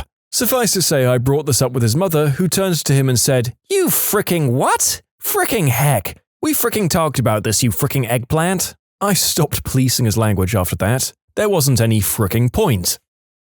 You can submit your own stories to be featured here on the channel. The story submission link is in the description below. And if you want to listen to some vibey music in the background, check out easymode, also linked below, and subscribe. I mean, it wasn't exactly a bad conference, but one time the mother of a 6-year-old second grader was pushing for her son to skip second grade and go to third grade. I tried pointing out that even though his reading and math skills were excellent, advancing him further would create a gap in his knowledge about science and social studies. Not to mention the fact that he's very immature and socially sticks out. Finally, I turned to both the mother and father and asked when he's a 15-year-old senior in high school what 18-year-old woman is going to want to go to the prom with him. Then Dad was like, "Hold up. I'm a school psychologist, not a teacher, but we still have lots of parenting conferences. Worst one, spent a good half hour explaining that I was diagnosing her son with autism and why. Everyone agrees, including the parent, and we move on to developing his IEP. 20 minutes into this, and we're talking about his behavior plan, and she asks me, "I'm wondering, do you think he might have autism?" I do want to say that 98% of parents I work with are kind to school staff and very invested in their children. The stories in this conversation are the exceptions and not the norm. One of my friends just moved from the 4th grade special ed to the 1st grade. The kids are smaller, cuter, and can't draw blood or bruise her as much, which is a plus. The drawback that she's just now realizing is the parents. Older kids' parents have gotten used to the fact that their kid isn't normal and needs extra attention. Parents of the really young kids are still in the denial stage. Half of them still can't accept that their kids should be in special ed and are constantly fighting to get them out. The one where a parent told me it was unreasonable to expect my sophomore US history students to write a 5-paragraph essay. She claimed she had expertise as she used to be an English teacher. Honestly though, I've been very lucky in my career to have never had a seriously bad parent-teacher conference. In my sophomore history class, we had several essays, maybe 3 to 4 a semester. It's wild that she, as an English teacher, would say that was weird. Yep, when she made her claim, it was all I could do to not say, "I see why you used to be an English teacher." This is the same conference where she asked, "Isn't this your first year teaching?" It wasn't. Generally speaking, the parents who see their children as an extension of themselves are the worst to conference with. The parents feel personally attacked when their child has a minor setback and can't imagine their child being anything less than they are. These people are like the worst exaggeration of game players who interpret failure as a personal attack. No, I'm not targeting you, Trevor. You rolled a 4 on the dice when you needed a 12. I had a parent-teacher conference where I basically got called a racist. The father was like, "Can't you see my son isn't like other kids? Give him the benefit of the doubt," heavily indicating his race. This was after his son cheated on a test. The best part was the father was vice principal at another school, but his son went to our expensive private school because he didn't want him in the public school he worked at. The kid eventually confessed, and to be 100% transparent, my school is incredibly diverse. He was far from the only kid there who was his race. Admin was super supportive. They ended up fudging his grade to please the parents after I gave him the 0. They wanted me to do it, but I refused. I told admin they can do whatever they want with the gradebook, but I'm not touching it. I had an experience like that once, was teaching at the majority-minority school where the staff wasn't as representative, only 40% minority teachers. As a result, it was a frequent and not always unwarranted occurrence for a teacher to get labeled as a racist, or at the very least, not treating students equally. I was sitting in a meeting between parents and all of the students' teachers, as well as the principal, to discuss gross behavior concerns we were having with this child. Being really inappropriate with peers, violent outbursts, etc. Parents claimed it was all because of his racist math teacher. The entire time, student is talking in Amharic to his parents and not responding to any English questions we pose. This goes on for about 30 minutes until our math teacher speaks up in what I was later told was perfect Amharic, explaining the situation to the child's parents in their native language. Turns out our white math teacher was a South African orphan that ended up raised in Ethiopia and went to school in the same town as the child's father, albeit 15 years earlier. This whole chain of events pretty much stunned the parents silent, and the meeting wrapped up a few short minutes later. When asked about what he'd said, the teacher told us that he'd reminded the parents that were their son still in Ethiopia, he would have been hauled in front of the school at lunchtime and paddled in front of his entire class for what he'd done, that a bell would have been rung 50 times, once for each time he was paddled, just as he, as well as the kid's parents, had no doubt experienced as a child, and that the child was lucky they were in a part of the world that had gotten rid of such practices. But that child's behavior was utterly inexcusable, and how dare they suggest that the color of their skin somehow makes it okay for their child to disrespect women and commit violence. Unfortunately, it had little effect, and 3 years later the student was in jail for selling substances to minors, less than 6 months after being expelled for intentionally starting a fire in the art room. I was a first-year special education teacher last year. I had little support that year and learned as I went, but especially since I was dealing with health problems at the same time, it wasn't a great year for me or the students. I should add that the majority of my students were bilingual, English and Spanish, and many of the parents didn't speak English at all. My Spanish is advanced beginner at best, so I became well acquainted with a few of the interpreters that worked in translation. There are a few that stick out in my mind. The worst was when the interpreter was a no-show during an ARD meeting. AP requested that I reschedule the meeting. The parent was understanding, but I was so stressed out and embarrassed that the parent came all the way to the school just for the meeting to not happen at all, with the due date for that child's ARD soon approaching. Once everyone had left the room and was out of earshot, I broke down crying. Second to that meeting with a parent who was scared to death that her child had autism. I worked with him more throughout the first semester, and I did begin to notice some possible and very subtle signs of autism, but he didn't have behavioral problems aside from needing regular redirection, and he got along well with his peers, so I wasn't too worried about him from a social standpoint. Academically, he was struggling, but we were working on that. The parent was in tears, and nothing I said could calm her down. What made this especially uncomfortable for me was that I'd been finally diagnosed with autism not even a year prior after suspecting for so long in my life. I wanted so much to assure her that even if her son did have autism, it wasn't the end of the world. It didn't change who he was as a person, but I wasn't exactly sure how. The last one was where the parent ended up being a no-show for an ARD. Mum was apparently pregnant and ended up going to the hospital, which I can understand, but no one could get in touch with any relative to find out what was going on until after the scheduled time. This particular parent had a history of being rather uncaring. The daughter was having some major behavioral issues, ended up getting suspended twice that year, and when her general educational teachers talked to Mum after school, her response was, "Well, what are you going to do about it?" I had a student as a sophomore in a co-teach special ed class. The student was borderline ID, he passed the heavily modified class. Students with these types of educational accommodations and modifications aren't able to attend a 4-year university. They can attend community colleges. The next year he was in my class again. I contacted his case manager and the parents told her they wanted to put him in regular classes so that he would be eligible to attend a 4-year university. We documented his work and scheduled a parent conference. We politely told the parent that their son was bombing the class because he was out of his depth, and we wanted to do the right thing and move him into co-teach classes where he could be successful. The parents argued with us that he was doing well in his other classes. He was passing with a 70 in every one. This is because his teachers didn't want to crush the kid, and grade protected him. His parents continued with, "We both are college graduates and our son will be too." This was ego. We want to provide the student with the proper levels of support. Finally, I was exasperated and called the student in. We spent 2 weeks on Islam and religion, so I asked the student to define Islam. The response was, an island in the Pacific. Yeah, they still argued with us. Heck, I'd have given him a partial credit for the Arabian Sea, the Persian Gulf, or any other body of water in that region. We eventually got him in the right classes and he graduated with his class. Teachers want what's best for your child because they're our students and we want them to succeed. That's true. I remember having a teacher who did not like me and I did not like them, and I downright hated their subject. But damn, they persisted. Kept me in after class and I probably wouldn't have passed math without them. Most of them want what's best for your kids, guys. Parent accused me of singling out her child, talking to them differently versus the other 25 kids, sitting around and doing bugger all except talking about my romantic life, plus more wild, hurtful accusations. Also accused me of trying to be friends with students, all of which couldn't be further from the truth. I pointed out that I have a TA with me who could dispute those claims. Also legal documents backing up how her child was lying, documenting all the inappropriate behavior and harassment her child had directed at me, with times and dates. The parent continued to reiterate that she believed I was a liar and tore verbal shreds off me for almost 2 hours, no matter how much I repeatedly defended myself. I've never felt so disrespected and belittled my entire life. I was teaching 8th grade. I called a parent due to having their child repeatedly disrupt my class. I don't like to kick students out because to me that means that they've won. They aren't learning anything if they aren't in my room. I also operate on the idea that even if they're tuning me out, they may read one of my posters and retain something.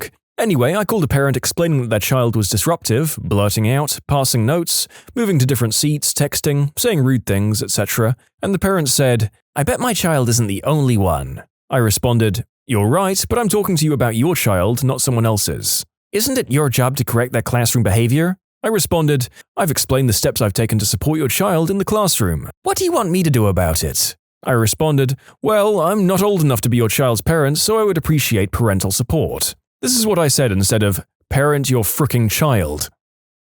There was one kid in one of my classes who had seizure disorder. So one day we had a guest in the room and he wasn't doing any of his work. Then when she asked why, he said, "I have seizure disorder, so I don't have to do any work." They then told me, the student teacher, and then I told my mentor teacher. His family and I had a parent-teacher conference already scheduled that day, so when I brought it up, the dad goes, "My son didn't say that, the guest was making that up." Yes, the guest came into the room, figured out that your kid had seizure disorder, and then told me your kid said that just for fun. Okay.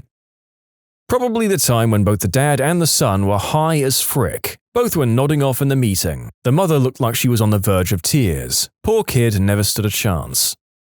What were some wild things you saw happen at Olive Garden, or another restaurant with an all-you-can-eat deal? Oh, this is something I can actually answer. I was working a lunch shift and had a table of 3 come in, all mid-30s women. I bought the initial bread basket out, turned around, and they were gone. Okay, y'all were hungry, that's normal. Bought a new basket out and it happened again. Kept bringing baskets of bread, had to be 7 or 8. At this point, we're talking about 30 breadsticks, and the food hasn't even hit the table yet. I start watching and they're putting the bread in their purses, just filling them up. Manager asks them politely to stop, and that was that. They weren't thrilled. Wasn't putting breadsticks in your purse a meme at some point? I've never understood why a purse. So I'm a dude and I don't own one, nor have I ever looked up how much money they are. But aren't purses super expensive? Like, I get you can put a bag in there, but if that bag fails, you'll have a greasy, cheesy, garlicky mess in your purse. Are those maybe $6 worth of breadsticks really worth it? Don't get me wrong, I love Olive Garden breadsticks, but still, man. I was a waiter. I had a couple of middle-aged ladies there from lunch until early dinner, roughly between 1 and 6 p.m., with the unlimited soup and salad, water to drink, of course. Manager said something to the effect of, "If they want to sit there that long, let 'em." After lunch, I gave the table to the waitress relieving me. I told her to keep the tip. We both knew they weren't going to tip. The thing I found amazing was their casual, marathon-style conversation. Slow, steady, long pauses, and comfortable silences. They both knew what they were doing. When I left around 3 or 4, they weren't even winded. I worked at Olive Garden years ago. Not entirely related, but I had a middle-aged, overweight woman always order a pint of Alfredo sauce as soon as she sat down. They sell it in quantities like that for takeout orders, and she would slop it down with about 6 breadsticks before she ordered appetizers. We're talking 2,000 plus calories before appetizers and dinner. I still remember her ordering, and her mouth opening and closing like a gooey, heavy cream sarlacc pit. "You have just ruined Alfredo sauce for me. I'm hungover. This just made me gag. Ugh." Used to rent a room from someone who ordered a never-ending pasta pass, and they were accidentally sent too. Rent paid for itself that month. How much is a pass? If I remember correctly, it was $100. A couple of months ago, there was a couple who would come in literally every night and eat dinner. I was still new to that Olive Garden location, so I didn't really know who they were, and I thought they were some rich college kids who blew their parents' money on average pasta. I asked around, and apparently they had a pass. It explained the frequency, but I still can't fathom how anyone wants to eat Olive Garden that much, even if it's basically free.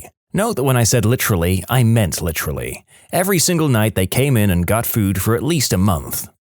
Oh, the person who wrote that last part lived a very different poor student life to the one I did, if they even lived one at all. Compared to my 2 portions of porridge a day that I had in my dorms, if I had free food at a restaurant for a month, I would be in one of these stories.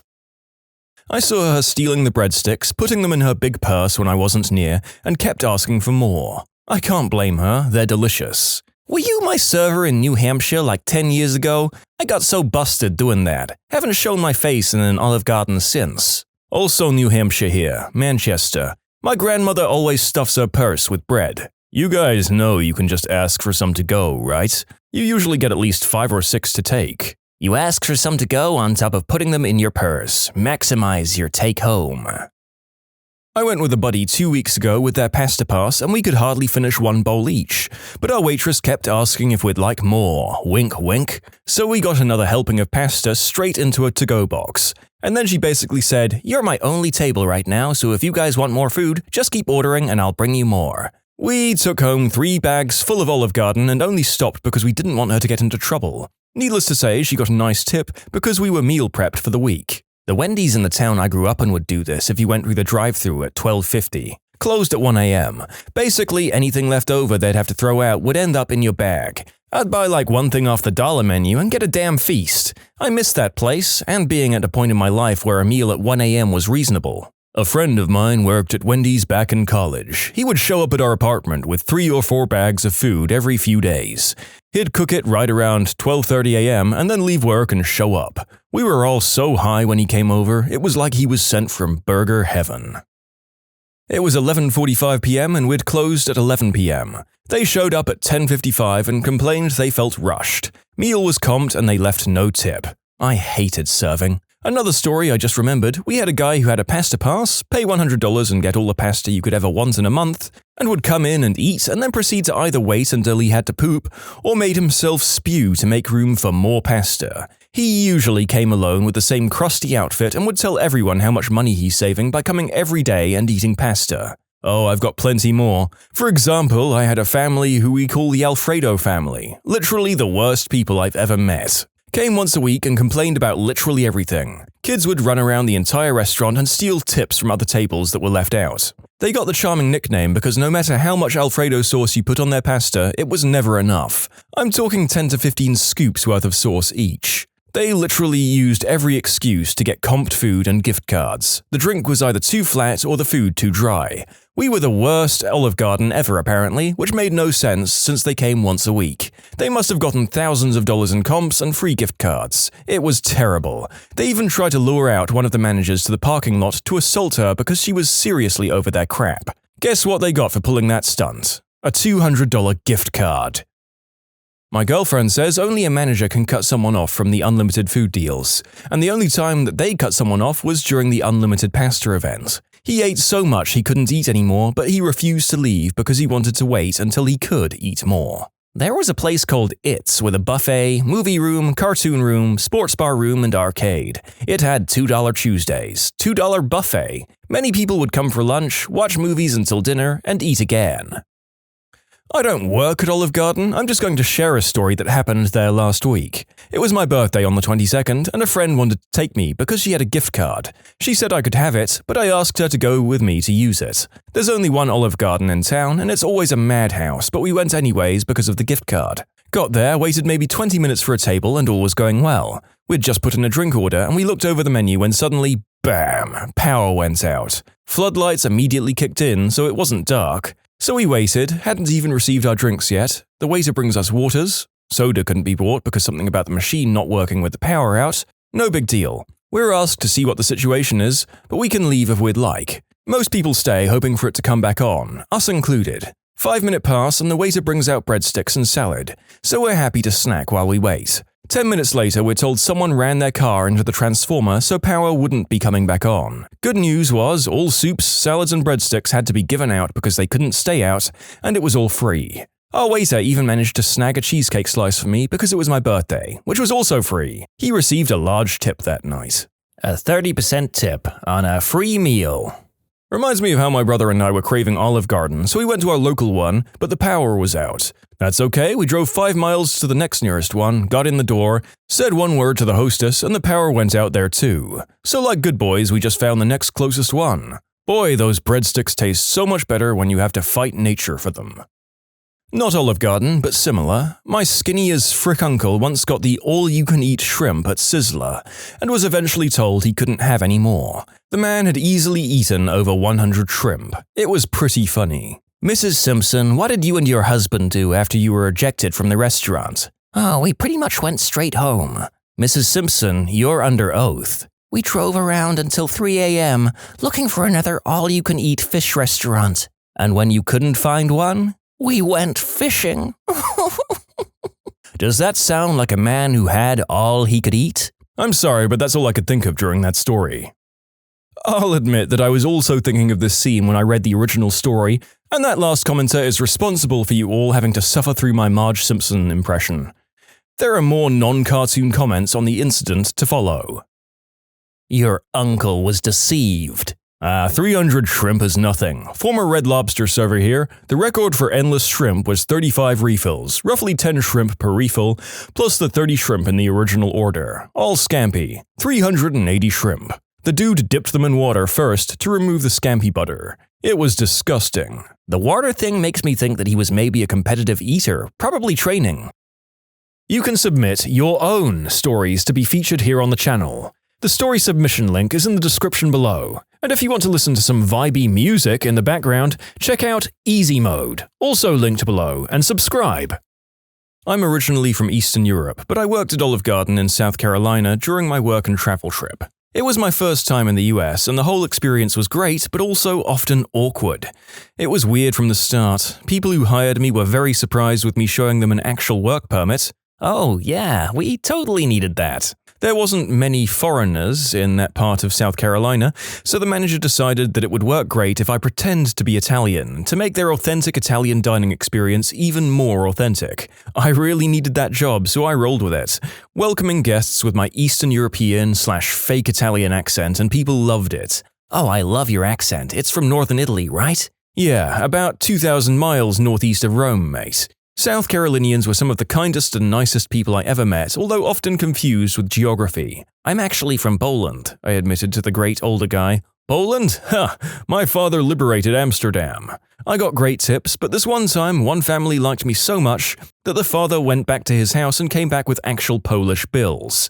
He left me 1,000 Polish zlotys and patted my shoulder as he was leaving. Good luck, kid. He had no way of knowing that the bills he left were communist currency with present total value of precisely 3 cents. Anyway, the worst kind of clients were the ones who just wanted soup and salad and unlimited breadsticks. I'm not sure how it works now, but when this was all unlimited, you had to run around refilling everything, knowing that 3 hours of this will bring you a $2 tip. Hey, it's 20%. 40-year-old ladies were the worst. I preferred a table of cartel members who spoke no English than a group of 4 ladies, with at least one named Karen. Still, super salad people were nothing in comparison to yearly Olive Garden Armageddon, which was the unlimited pasta bowl deal. It was something like $9.99 per bowl with unlimited refills of pasta, sauces, meatballs, and sausage. I had one guy who ate 13 bowls. That's almost 4 kilos of pasta. Still, the only time you could cut somebody off those refills was when they hoarded them in hidden boxes. And that happened a lot. I had a guy who was ordering breadsticks refills every 4 minutes and putting them in his backpack. He said it was for his hiking trip. Stoners often got stuck on eating breadsticks, and once their main meals arrived, they realized they're about to explode and politely asked for boxes. Not Olive Garden, but I got cut off from Denny's unlimited pancakes after 10 flapjacks. I was less than 120 pounds at the time. The cook was surprised when he came out to cut me off. Are you talking 10 pancakes or 10 plates? Right, like 10 pancakes is doable, I'd feel ill, but I could get it in there. It's not an absolutely insane amount. Oh, that depends on what kind of pancake. After 10 Dutch pancakes, I would just keel over and die. My brother once said he had over 30 pancakes at IHOP during their unlimited pancakes. He said after 25 it hurt, but he wanted to get to 30, so he pushed on. I'm still sad I wasn't there to see it.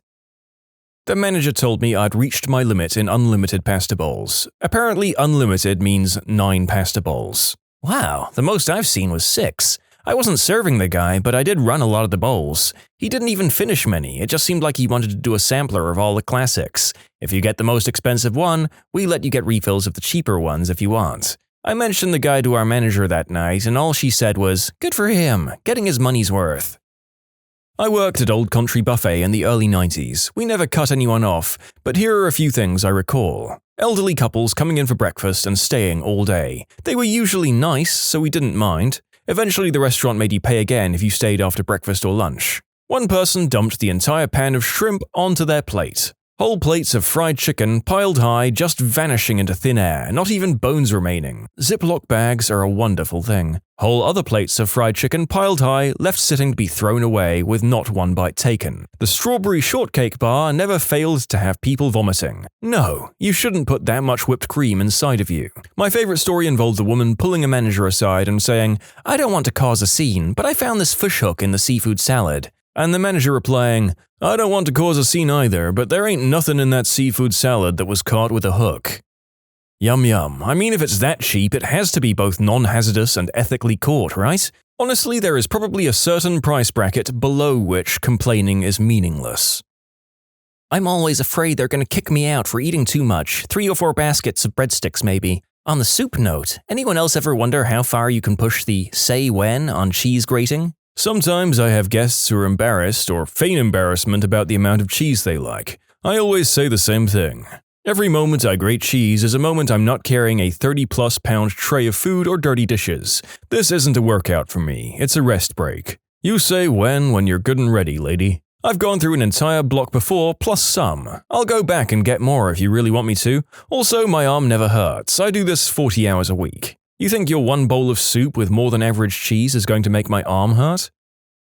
I worked at Olive Garden for 4 years. It's a chain, so you never cut people off, but good lord, I dished out some soup, salad, bread, and pasta. I had an obese 25-ish male regular who had Asperger's and came in with his enabling mother every week. Always the worst tip of the week, but they always requested me. It was the same thing every week for the guy. A tour of Italy, lasagna, chick parm, and fat alfredo, and 4 bowls of pasta fagioli with a block of grated cheese in each bowl. Not to mention the 2 blocks on the tour of Italy. The mother would just smile the whole time and call me sweetie as her son gorged himself to death. Those 4 years there were hell. Plenty more stories of a similar nature. Worked TGI Fridays for endless apps. Watched a guy eat 12 orders of pot stickers. That's 72 pot stickers. He also drank 14 refills of Diet Coke with no ice. That's 308 ounces of Diet Coke. This all happened in about 90 minutes. Then he asked for the dessert menu. I was both disgusted and impressed. Only got to cut one person off because her B-word butt decided to complain long enough about the zuppa to get her whole meal comped. Choked down a bowl of gnocchi and then tried to eat more zuppa. Then she had the audacity to ask me to take a bowl home.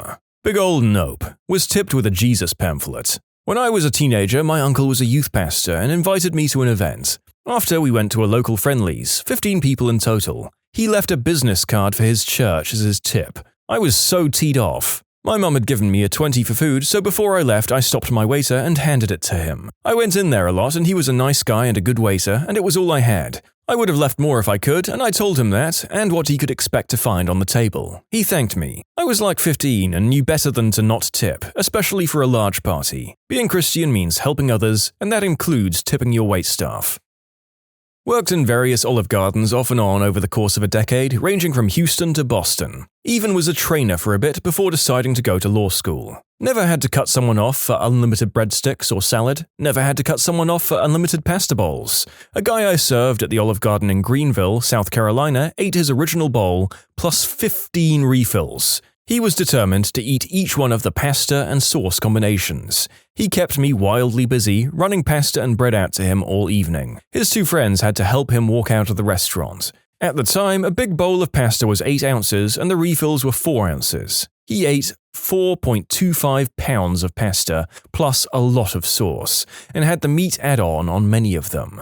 I'm guessing he cleared out more than 6 pounds of food over the course of that meal. He tipped $4. On the other hand, I've been in a restaurant where we've run out of breadsticks. Normally, we were pretty free with the breadsticks. You have a set amount you're supposed to bring out, number of guests at a table plus 1, but a lot of the servers just load up their tables at the beginning to minimize the amount of running they have to do. On the handful of days where we ran out, the managers were watching breadstick load up like hawks. We couldn't eat any of them ourselves either. Normally, it's the one thing you can eat while on shift. Anyway, people absolutely lose their crap if they show up and find out we don't have breadsticks. The hosts were warning everyone who came through the door, and people were still mad. Folks would yell at them, then leave. The few who stayed were nice, but kept talking about how it didn't feel like an Olive Garden meal without the breadsticks. The worst were the tables that were already seated when we ran out. I had one who kept asking me why I was being so stingy, and when I explained why I'd only bought out enough for each person instead of a huge load up, like she'd asked for, she screamed for the manager. The manager explained that she had, in fact, gotten the last basket of breadsticks in the restaurant. The lady looked apoplectic. How the frick does an Olive Garden run out of breadsticks? Honestly, I feel you, lady, but it was 2 days after Mother's Day and the truck was due in 3 hours. The manager's orders had fallen short by less than 0.5%. This lady demanded that everything be comped. While my managers were normally the kind who would do this immediately, this one refused. Either way, I got $0 on that table, and most of the other tables were similarly cranky and low tipping. Yeah, that's an everybody loses hospitality situation if I've ever heard one. Also, I've said this before in another restaurant stories video, but screw working Mother's Day. Not worth it. When we were in high school, a bunch of friends went to an all-you-can-eat Chinese buffet. After gorging on many plates, one of my friends who was legendary for his eating prowess went for dessert. He took a whole banana cream pie. A manager came over and berated him for being wasteful. There were some vague threats of making him pay extra if he didn't finish the pie. The friend proceeded to eat the whole pie. The manager told him to never come back. My mum got kicked out of an all-you-can-eat sushi place once. She was pretty mad. The manager somehow didn't think a small Filipino from Hawaii could eat that much. He's obviously never met anyone remotely Filipino. This would be a fun prank to play on an Olive Garden if you were triplets. Just sneak in one at a time and keep ordering a crap ton of salad and breadsticks. The guy just put away baskets and baskets. I don't understand. When I was a flight attendant, I used to hate serving first class because the people were grumpy. On the night flights, we didn't have great food in first class because most people were sleeping and the food is expensive, etc. One night, I only had one gentleman awake in the first class section and he wanted the meal. Turns out the meal that night was just some sad pesto pasta and a soft breadstick, which I served to him. The man grumpily goes, "What is this, Olive Garden?" And without thinking, I said in a weird Italian accent, "When you're here, your family." And he just looked at me and sort of smirked. Still one of my proudest moments. Sort of related, this customer came in and asked my coworker, who was new at the time, if they could have a box of chocolates, like the 15-pound box that we get off the truck. I was in the kitchen and saw her walking out with the box. I asked her what she was doing and she said she was giving the customer what they asked for. I quickly took that box and told them both no. It's crazy what some people have the nerve to ask for.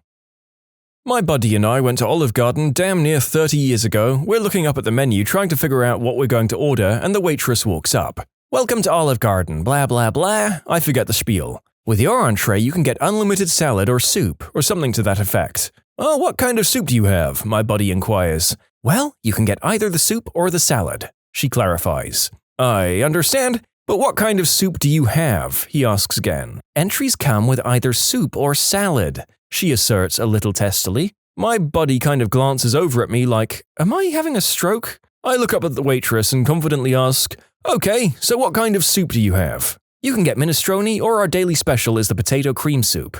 "I'll just have the salad, thanks," I say as my buddy facepalms and starts giggling. Even 30 years later, anytime I see him, I always ask, "What kind of soup do you have?"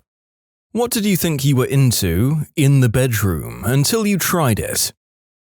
Going down on a guy. I've practiced with toys and can do it like a champ on my own, But as soon as he starts vigorously face-fricking me, like I always thought I'd like, it's like 3 thrusts and my gag reflex goes, nope, nope, nope. Doing the deed in front of a bunch of people. My ex and I were with 2 friends at a bar, and it was almost last call. I wasn't ready to call it a night, and being drunk, I jokingly threw out the idea of going to this swingers club that I'd heard of. My girlfriend and her friends were surprisingly into the idea. So we go to this club and I thought it would be a lot of couples. Ended up being about 60 dudes, 2 or 3 girls, and my girlfriend and her friends, and myself. The club was actually pretty freaking cool. My girlfriend and I went in a private room and went at it, then we went to a room with a ton of windows. Literally every person in the club watched my girlfriend and I go at it, along with her friends just sitting and watching. I thought it was weird as frick and kind of gross, but my girlfriend and her friends were really into it and she always asked to go back. Pretty much anything that I've seen in the special interests section of the adult flick store. I realized that I'm actually a pretty vanilla guy who just really enjoys watching weird crap once in a while. I thought I had a thing for whips. I enjoyed a whipping without a safe word and I regretted it right away. Never do anything like that without a safe word. Also, if you're trying to come up with one, what my wife and I use is a reference to a meme that we can't think about without laughing. 10 out of 10, ends things pretty well without being a total bummer. Kind of like this, I think I'm not into extreme spontaneous fun or doing the deed while asleep.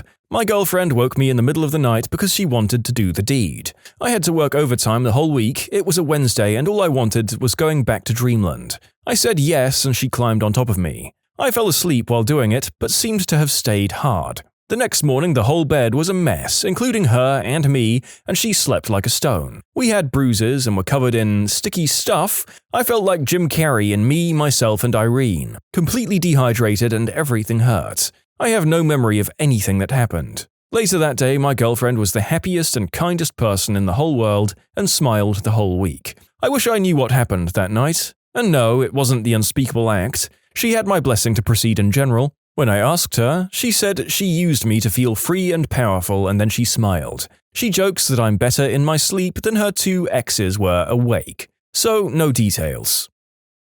That is one of the strangest and most unique ones that I've read so far, and I have so many questions. Too bad that it doesn't actually sound like fun for the guy. Getting choked out. I'm a guy. I somehow thought that busting a nut while on the verge of passing out would lead to a military-grade explosion. My girlfriend was skeptical but humored me. Long story short, getting choked out ain't it, chief. I always thought I'd enjoy guys being more dominant and forceful until when I was in my teens I was sitting in an overgrown riverbank, facing forward with my boyfriend sitting behind me, his legs either side of mine. Suddenly he decided to choke me from behind without asking, and when I freaked his excuse was that he wanted to test if I was into that kind of thing. If that hadn't happened I might have enjoyed it in a consensual manner, but that one experience was so terrifying I'd never be down for trying it again under any circumstances. I thought that I was into girls that scratched and bit you. I mean, I'm still into girls that bite, but I was dating a girl in high school and she was big into scratching. I really should have seen the signs that she wasn't going to be gentle. She was just this tiny, cute girl. I was a half foot taller, bigger, and tough. No way she could hurt me, right? Nope, dead wrong. I like to think I have a pretty high pain threshold, but she enjoyed hurting me. She'd scratch me up hard when we were making out. She'd get carried away, and I didn't want to seem like a wuss, so I didn't say anything about it. My back looked like I'd been attacked by a raccoon. I got carried away once. I knew I was scratching him, but nothing serious. Or so I thought. When we were finished, he sat at the edge of the bed, and I saw his back. Dear Lord, it was completely scratched and red. How did I even reach all those spots? I was surprised and blurted out, "Oh God, you're back!" But he just shrugged and said, "Yeah, I figured." Pegging. I thought I was super into it, and my ex loved it when I played with his butt anyway. Just grabbing it, nothing inside, so he bought me what we'll call a frontal attachment. Well, I wanted to warm him up first so I didn't tear his butt apart, but the second I spread his cheeks, I got a whiff of his butt and almost spewed all over him. Doing the deed in the shower. I slipped and made us both fall. The water washes out the lubricant fluids too. Isn't that nice? I'd love to see the opposite quote. What didn't you think you were into until you tried it? Female here, riding my male partner like a real champ. It felt amazing, I was feeling a little extra hot and I told him to slap me across the face. He did, and I instantly burst into tears. I had a girl kind of start going down on me, then she bit the side of my stomach, hard, like she was going to try and taste my liver, shriveled up like a sack of dimes and shoved her off. Trying this kind of thing without discussion is bad practice, but pain is especially bad. Swinging and cucking. Trying to give some guy's wife the dipstick while he watches in the corner feeding the geese is a lot more stress-inducing than pleasurable. Feeding the geese? How have I never heard this one before? I would like to thank Urban Dictionary for helping me understand 80% of these posts.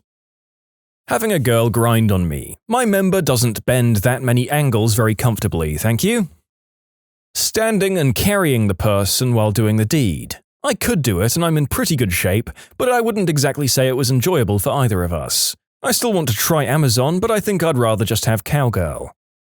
I haven't seen open relationships posted yet, but that was a humbling experience. My ex and I decided to explore a bit and set up some profiles on Plenty of Fish and FetLife. I figured since we were both looking for hookup partners, we'd match and find a couple that would be compatible. Fricking nope. Like 3 minutes after our profiles went up, there was an eggplant explosion in her email inbox. It was like watching Niagara Falls, just with non-stop wang pictures. I'm not gay, but some of those dudes were chiseled and cute as frick. Like even I knew I was outclassed. I had like 2 messages and none turned into anything. We broke up shortly afterwards, compatibility being an issue. Being tied up. I like it when my partner is tied, but I can't be. Just not as much of a turn-on as I thought it would be. For some reason, foot stimulation always seemed hot, but in all my experiences none of them were good, and the risk of accidentally being kicked in the balls stressed me out. I thought I had a foot thing until I actually tried playing with my girlfriend's feet. Turns out I just like how pretty feet look, from a distance. This is how I feel about people in general. Same. I'm gay, but I really appreciate female beauty. That's why I was sure I was bisexual until I was doing the deed with this beautiful girl, thinking about guys trying to finish. Gotta appreciate your dedication to the job that you had already begun there, mate. One time, years ago, I was doing the deed with a friend and he was close to finishing and he asked if he could call me mummy. The guy was full on inside of me. I wasn't going to say no even though I wasn't into it, so I played along to get the job done. In the 5 years since then, it has been this nagging thought in the back of my head that I want someone to call me mummy. I'm so embarrassed by it that I've never even brought it up, even though we do plenty of new, interesting stuff and it would totally be okay to ask.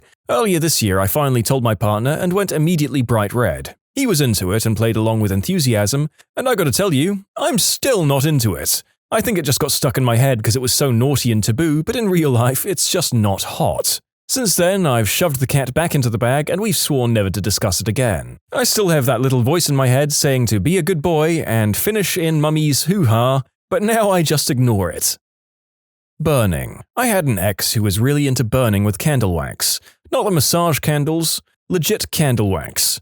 Made a huge mess and burned a lot. I was fine with this and even had a lot of fun. The problem was, she was a sadomasochist who loved causing pain. I'm okay with this, but it led to one time where she poured candle wax over me while I was tied up. I have chest hair. This was all well and good at the time, and I didn't even mind that my hair would have to be ripped out later. In her excitement, she also decided it would be appropriate to put a freshly snuffed match against my frenulum. I would avoid this, and I do not recommend it. Since then, I'm not enticed or aroused by candle wax anymore. Wait, frenulum as in on your pee-pee? Yes, the little fleshy bridge that connects the underside of the head to the shaft. Jesus fricking Christ! What in the crispy Kentucky Fried Frick?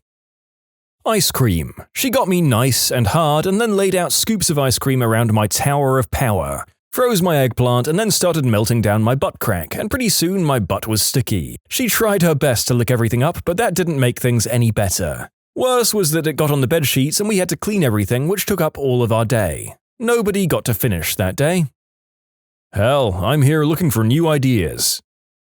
I thought I'd be into dominating type play. I liked the idea of being called names like whore or B-word until my husband called me that, consensually, and I cried. One time my husband was talking nasty to me while we did the deed and he called me a whore and I instantly burst into tears. Haha. I love being called the normal nasty stuff, like a dirty girl and a whore, but once my ex called me a pig and that's when I learned my limit.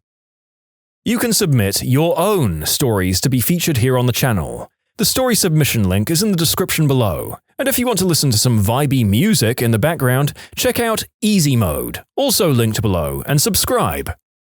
Being slapped and called names and choked. I guess roughly doing the deed in general. I did it with this one guy who was super into it and he would choke me way too hard and slap me across the face. Kept calling me a fricking B-word and that I was nothing more than a whore and a dirty girl. He also spat on me during the deed. I realized that I wasn't into it at all and I cut things off. With my current partner though, he likes to choke me but he doesn't apply pressure, just wraps his hands around my neck and he says things like, "You like that, you dirty girl." And if I'm in the right mood, he only does it if I give him the go-ahead. I do quite enjoy it. P. I found a guy who was into it and I spent years fantasizing about it. Spent about a month fricking around with him and involving P in various ways. Turns out, it's just messy. I didn't dislike it, but I have no interest in doing it again. I still watch it in adult flicks though. Previous time this question was asked, some guy said he loved the idea of being crapped on. He found a lady of the night who offered the service, booked a session, and they got down to it. He said that as soon as she started crapping on him, he realized he really didn't like being crapped on. I'll bite and comment. Doing the deed outdoors. I absolutely loved that idea in fantasy. In reality, the beach is super cold and windy. Blankets are hard to keep on. Hobos walk up to you randomly even though you swear no one was around. Sand. Sand everywhere. Non-erotic walk back to the car. Disgruntled going home. Hopefully not a night killer. In the woods it's pleasant at first, but then the bug bites start. The cold nips your skin. Bark is rather rough and has ants. Feeling secluded yet not isolated, always wondering if someone will walk by. Splinters. Rocks that are pointy jabbing into random parts of your body trying to do positions. Wild animals around. Other than that, the other that I'd say is melon clamps. I thought they were more exciting than the painful they turned out to be.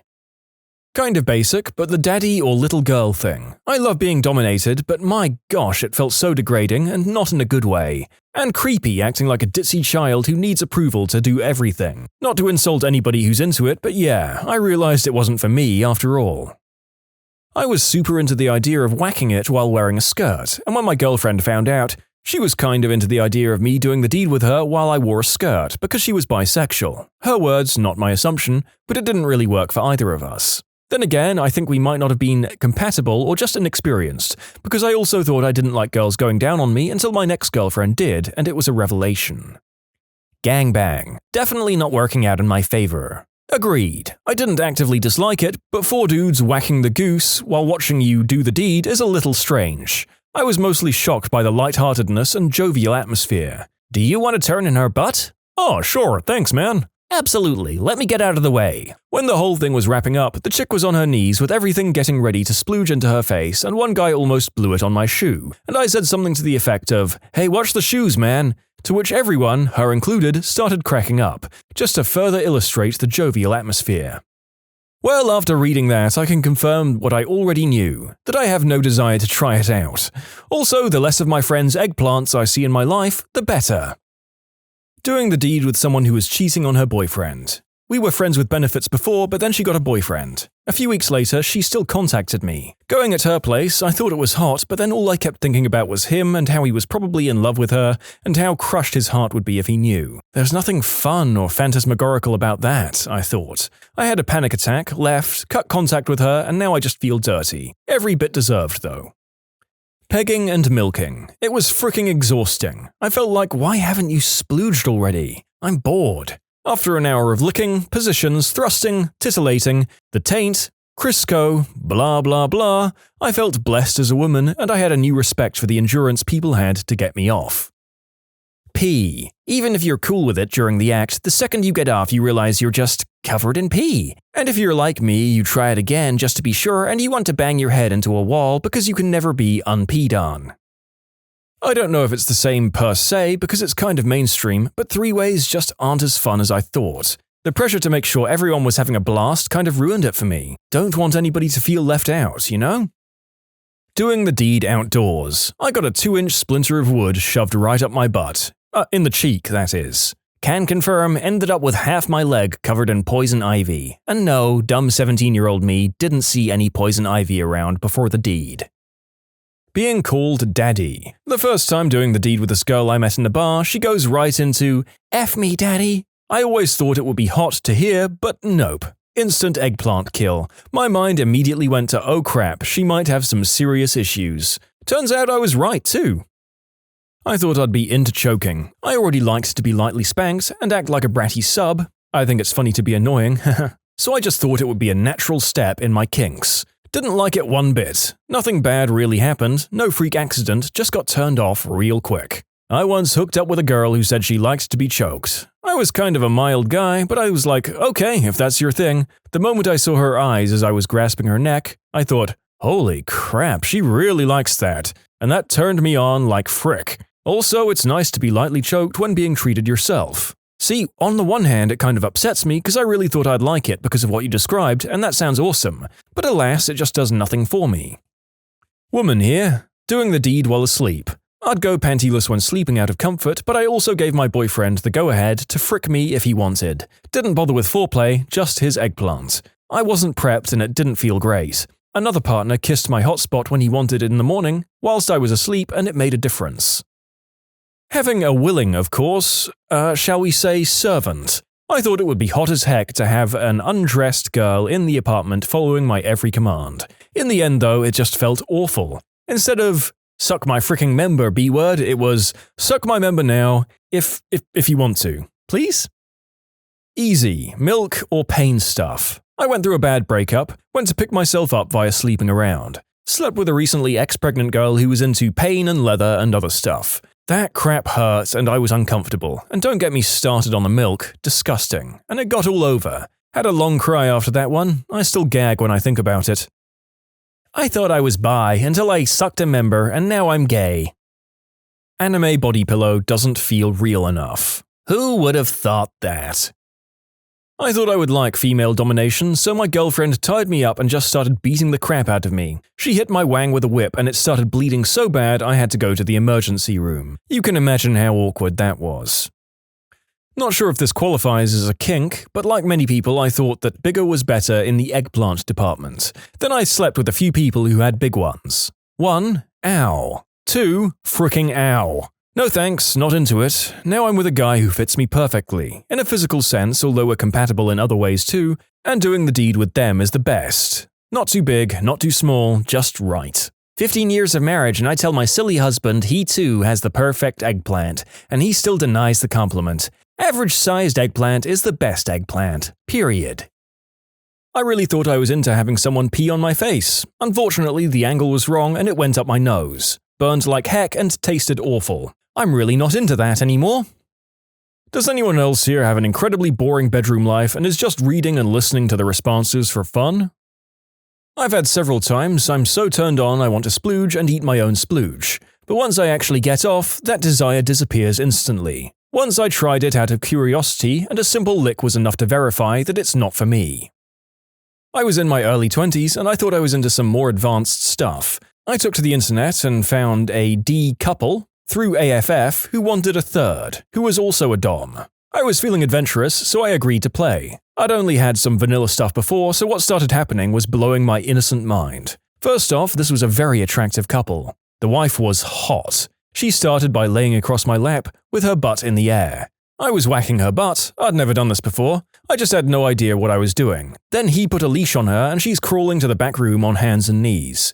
We get there and she crawls up onto the bench thing and he restrains her at the wrists and ankles. He brings out some floggers and he's showing me how to flog his wife. This is all super crazy and intense. He ends up aggressively doing it with her with my eggplant in her mouth. I'm 10-ply down there because I'm so nervous. He ends up finishing on their bed. It was a little awkward, but all in all an eye-opening experience. Turns out I enjoy some ropes and a little bit of rough play, but I'm not much of an aggressive dom.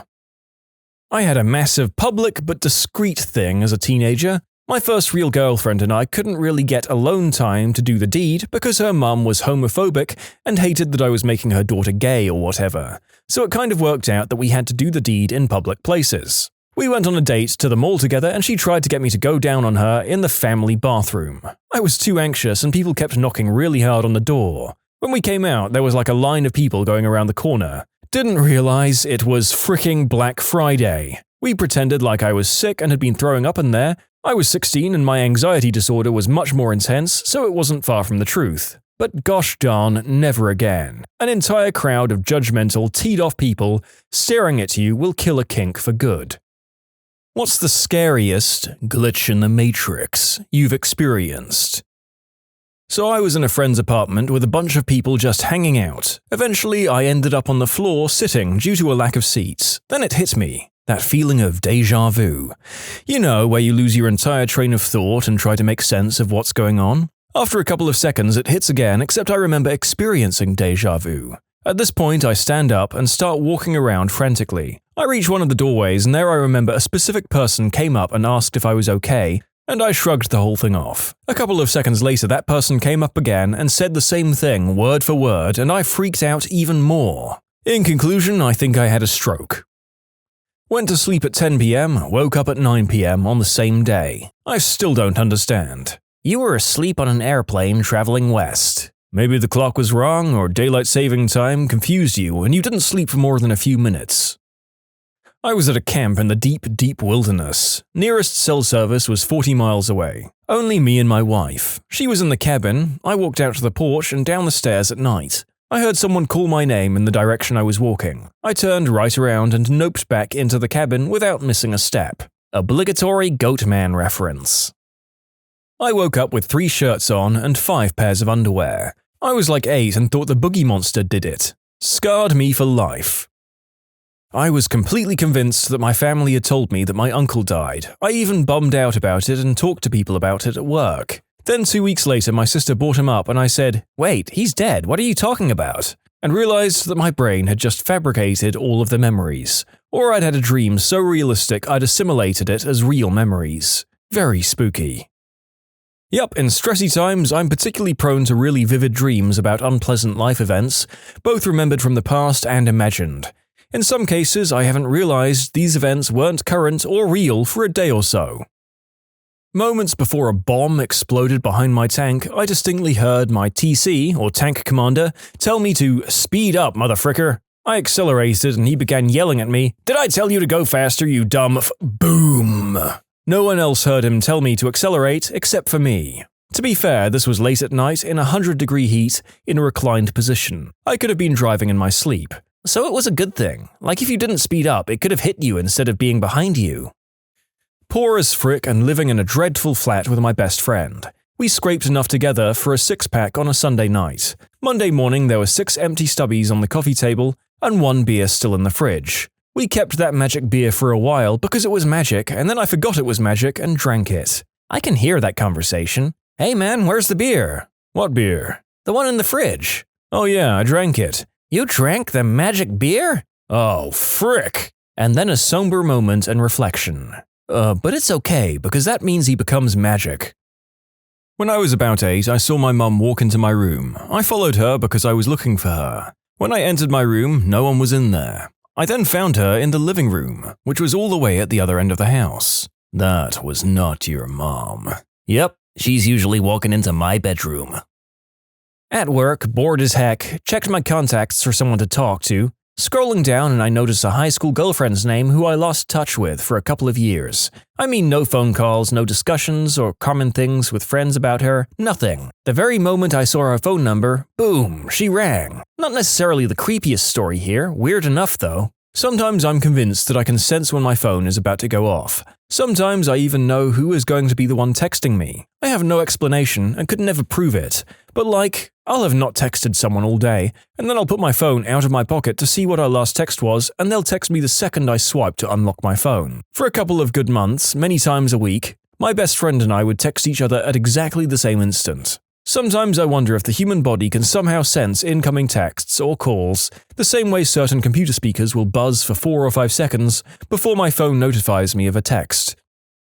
I saw my female doppelganger once. We were walking past each other in a train station. We both turned around to look at the other person after we'd passed each other, jerked our heads and scrunched our faces like, "Do I know you?" Gave a surprised, wide-eyed look like, "That was pretty weird," then another slightly more exaggerated, "That was even weirder," followed by an audible in unison, "What the frick?" and nervous laughter, followed by a quick turn around and hurry away, and one last, "What the frick was that?" look back as we scurried away. If a bystander saw it, they would have thought it was scripted. Weird stuff, man. You were near a mirror? I saw my doppelganger once and it scared the crap out of me. He was on another team in the basketball tournament I was in, but he was a bit taller and more muscular than me. He looked so much like me that my teammates got scared and wouldn't look at him because it creeped them out so much. I swear I was looking at myself.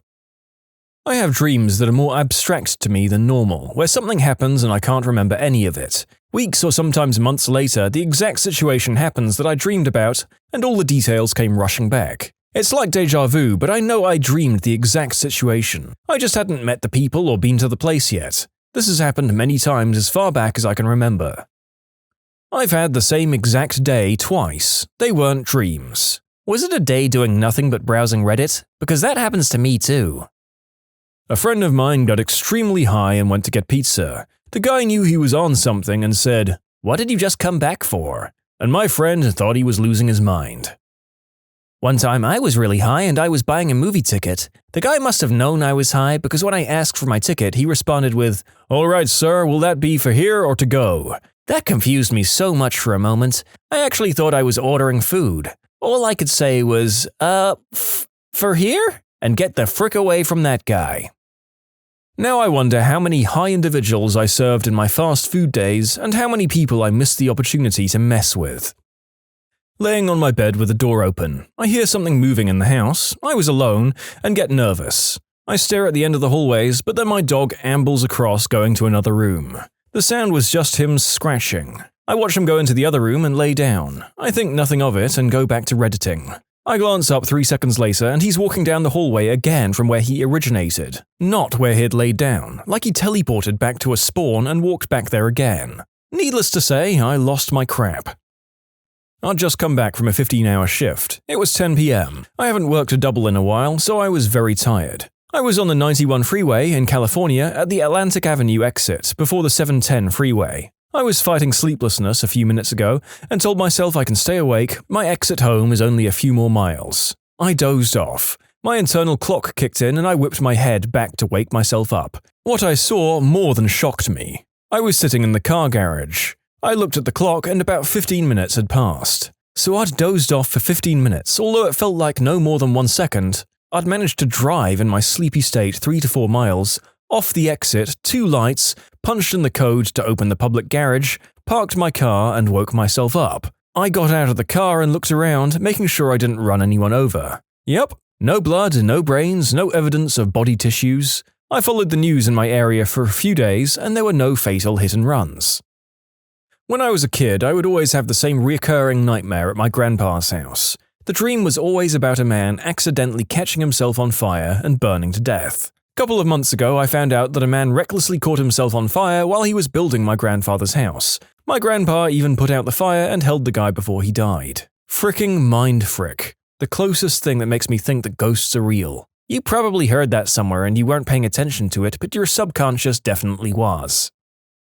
This happened about 2 weeks ago. It was hot and there was a storm approaching, so I decided I'd jump in the pool real quick and be out before the hail started. After about a minute in the water, I looked up to check and see 2 eagles just floating there, not moving at all. Like time stopped. I'm sure they were just riding the current, but they didn't even sway a bit. Not left, not right, not up or down. Nothing. I was like, frick it. I dived underwater for a while, and when I came back up, they were in another part of the sky, again not moving. They're catching updrafts before the storm due to the gust front. When a storm comes in, birds like to ride the updrafts because they don't use much of their own energy, but they're able to get high as frick. In Missouri, there's a lot of Native American folklore surrounding thunderbirds, which precede thunderstorms and bring rain, and are a symbol of fertility. Nah, those are just the NSA's freedom drones. 2 days ago, I grabbed a Calvin and Hobbes book while searching for pregnancy books for my manager, whose wife is pregnant. I haven't touched this book in years. I open it up and I find an old birthday card from my wife saying, "I hope you have a wonderful weekend." She died 2.5 years ago. Today is my birthday.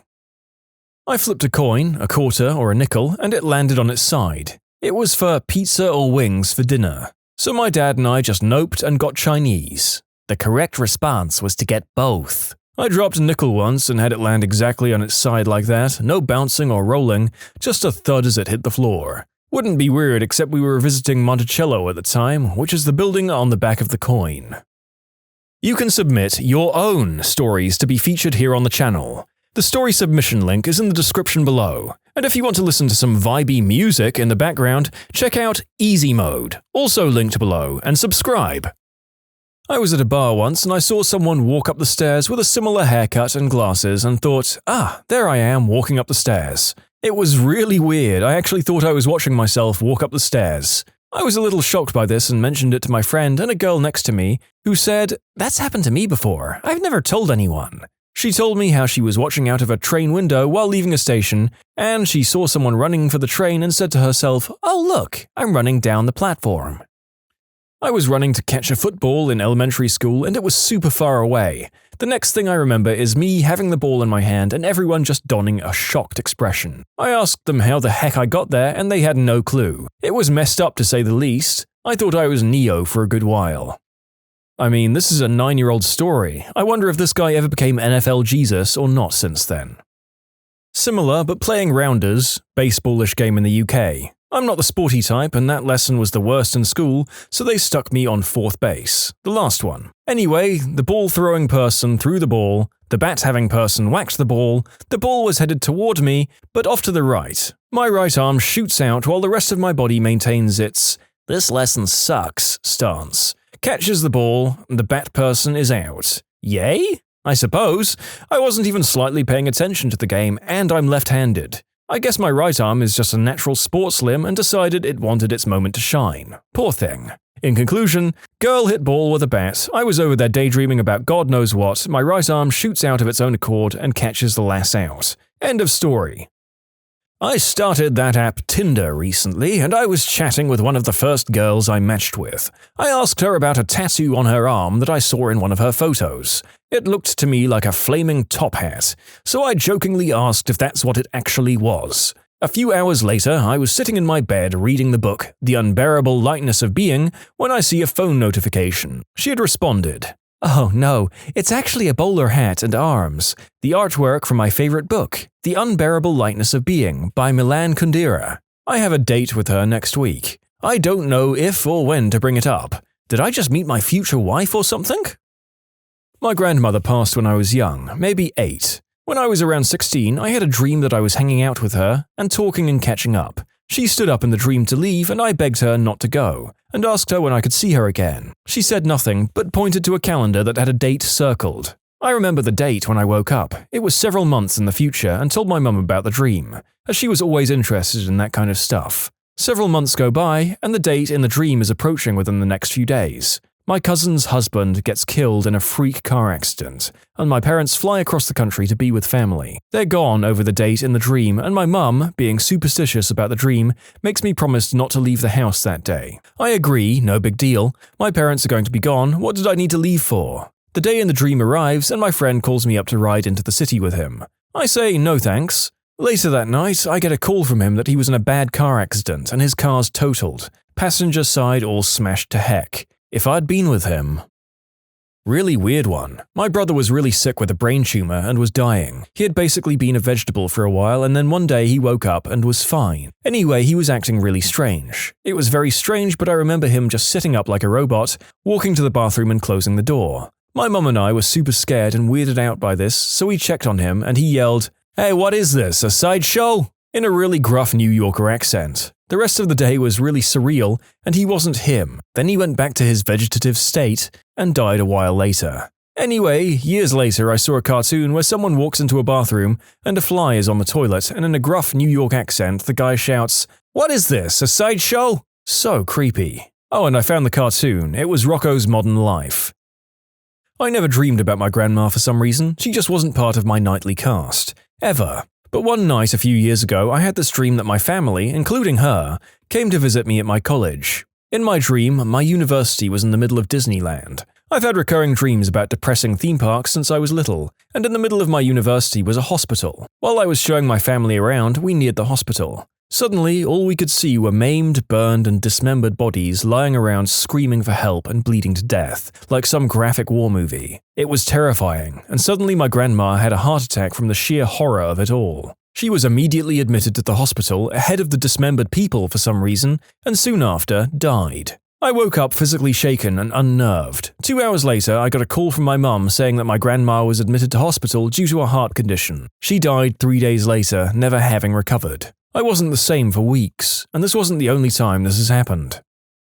This probably won't be believed, not because it's super fantastic or anything, but it was an interesting occurrence for me. I just finished my last class of the day at university, and I went to grab a sandwich from a sandwich shop. While in line, I had a strange feeling, and basically a voice in my head saying, "Buy a second sandwich, buy a second sandwich." I had this odd feeling I was going to need this second sandwich. I felt really strange about it, but for some reason I decided to follow my instincts and buy it. So I ate one of the 2 sandwiches I'd purchased, then I exited the building. It was a sandwich shop inside of a large building of classrooms on campus, so I could walk to my car. As I'm walking along the street to the parking garage, I have to pass a bus stop. At the bus stop, there's just this one guy hanging out there. He's most likely one of the homeless or poor people that are often around school. It wasn't that unusual, really. As I'm walking by, the guy looks me straight in the eyes and asks, "Hey, is there any way I could have that sandwich?"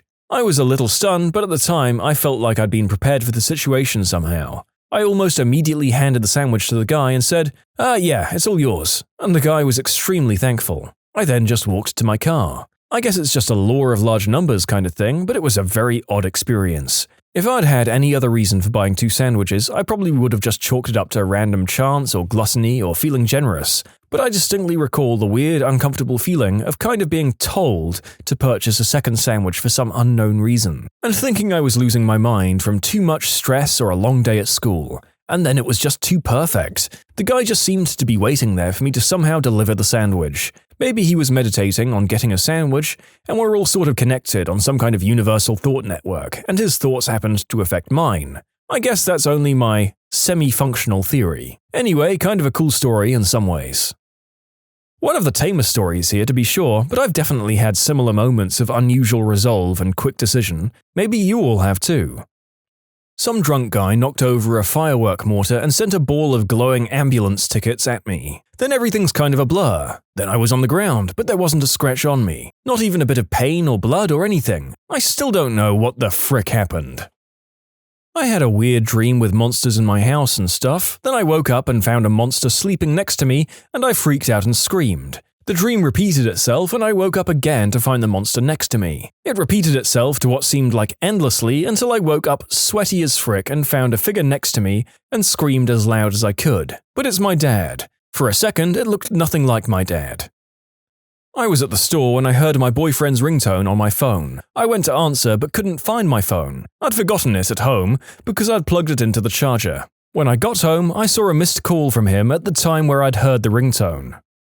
Me and my cousins went night fishing on the coast once. During the night, all of the fish get more active and supposedly come closer to the surface because there aren't birds snatching them up, so it's ideal for casting a rod into the waves. Anyway, I'd been on the rods from 6 to 8 p.m. and I was cold and tired, so I switched over with a cousin and tucked myself into the blanket and beach chair thing that we'd bought. It was getting to be dusk now, and I looked out along the beach, and about 300 meters up, I see a lump that looks to be moving its way up from the ocean and along the beach. I pointed out to my cousin, who also noticed it, but it's dark now and very cold, so we couldn't really be bothered investigating. I keep looking back every 10 minutes or so because it's the only thing that's interesting when you're waiting for a fish to hook itself. And sure enough, it is further up the beach each time, slowly crawling. I can see small limbs fluttering and trying to shift its large body forward, and so I assume this is a sea turtle heading into shore to lay eggs. I'm interested in seeing this a little closer, so I walk off toward it with a torch. As I get closer, it stops shuffling, but I can make out its form a lot better. Its domed back and flat limbs are semi-obscured by sand. As I get to 50 meters away, I'm struck by confusion. It no longer resembles a sea turtle, but it turns out to be a piece of driftwood. What the frick? I say out loud. I'd watched this thing crawl its way up the beach and distinctly remember seeing sand flick up around it as it crawled. I walked back to our fishing spot and looked back, and sure enough, it has crawled up into the tree line. A couple of bros and I were sleeping in the same bed as we were known to do, with me being on the side against the wall, guy 1 in the middle and guy 2 on the open side of the bed. So we're all like wrestling around and telling scary stories, or whatever the frick teenagers do, and then before we know it, our tired little eyes drift us off into the land of Nod. When we wake up into the morning, I was on the open side of the bed and guy 2 was on the side against the wall. So we'd somehow managed to trade places in the middle of the night with no memory of how. We woke up to guy 1 sitting up, looking at us and loudly saying, "What the frick?" So apparently the vast majority of the people who've read this have never cuddled with their bros before at night. What are you, gay or something? When you subscribe, make sure to hit the bell to turn on notifications. Put the playlist on in the background to finish listening to all the stories, or if you want some vibey music to put on in the background, check out easymode. If you like Am I the Genius, give Am I the Jerk a shot. Everything linked in the description. What was the funniest police encounter you've witnessed?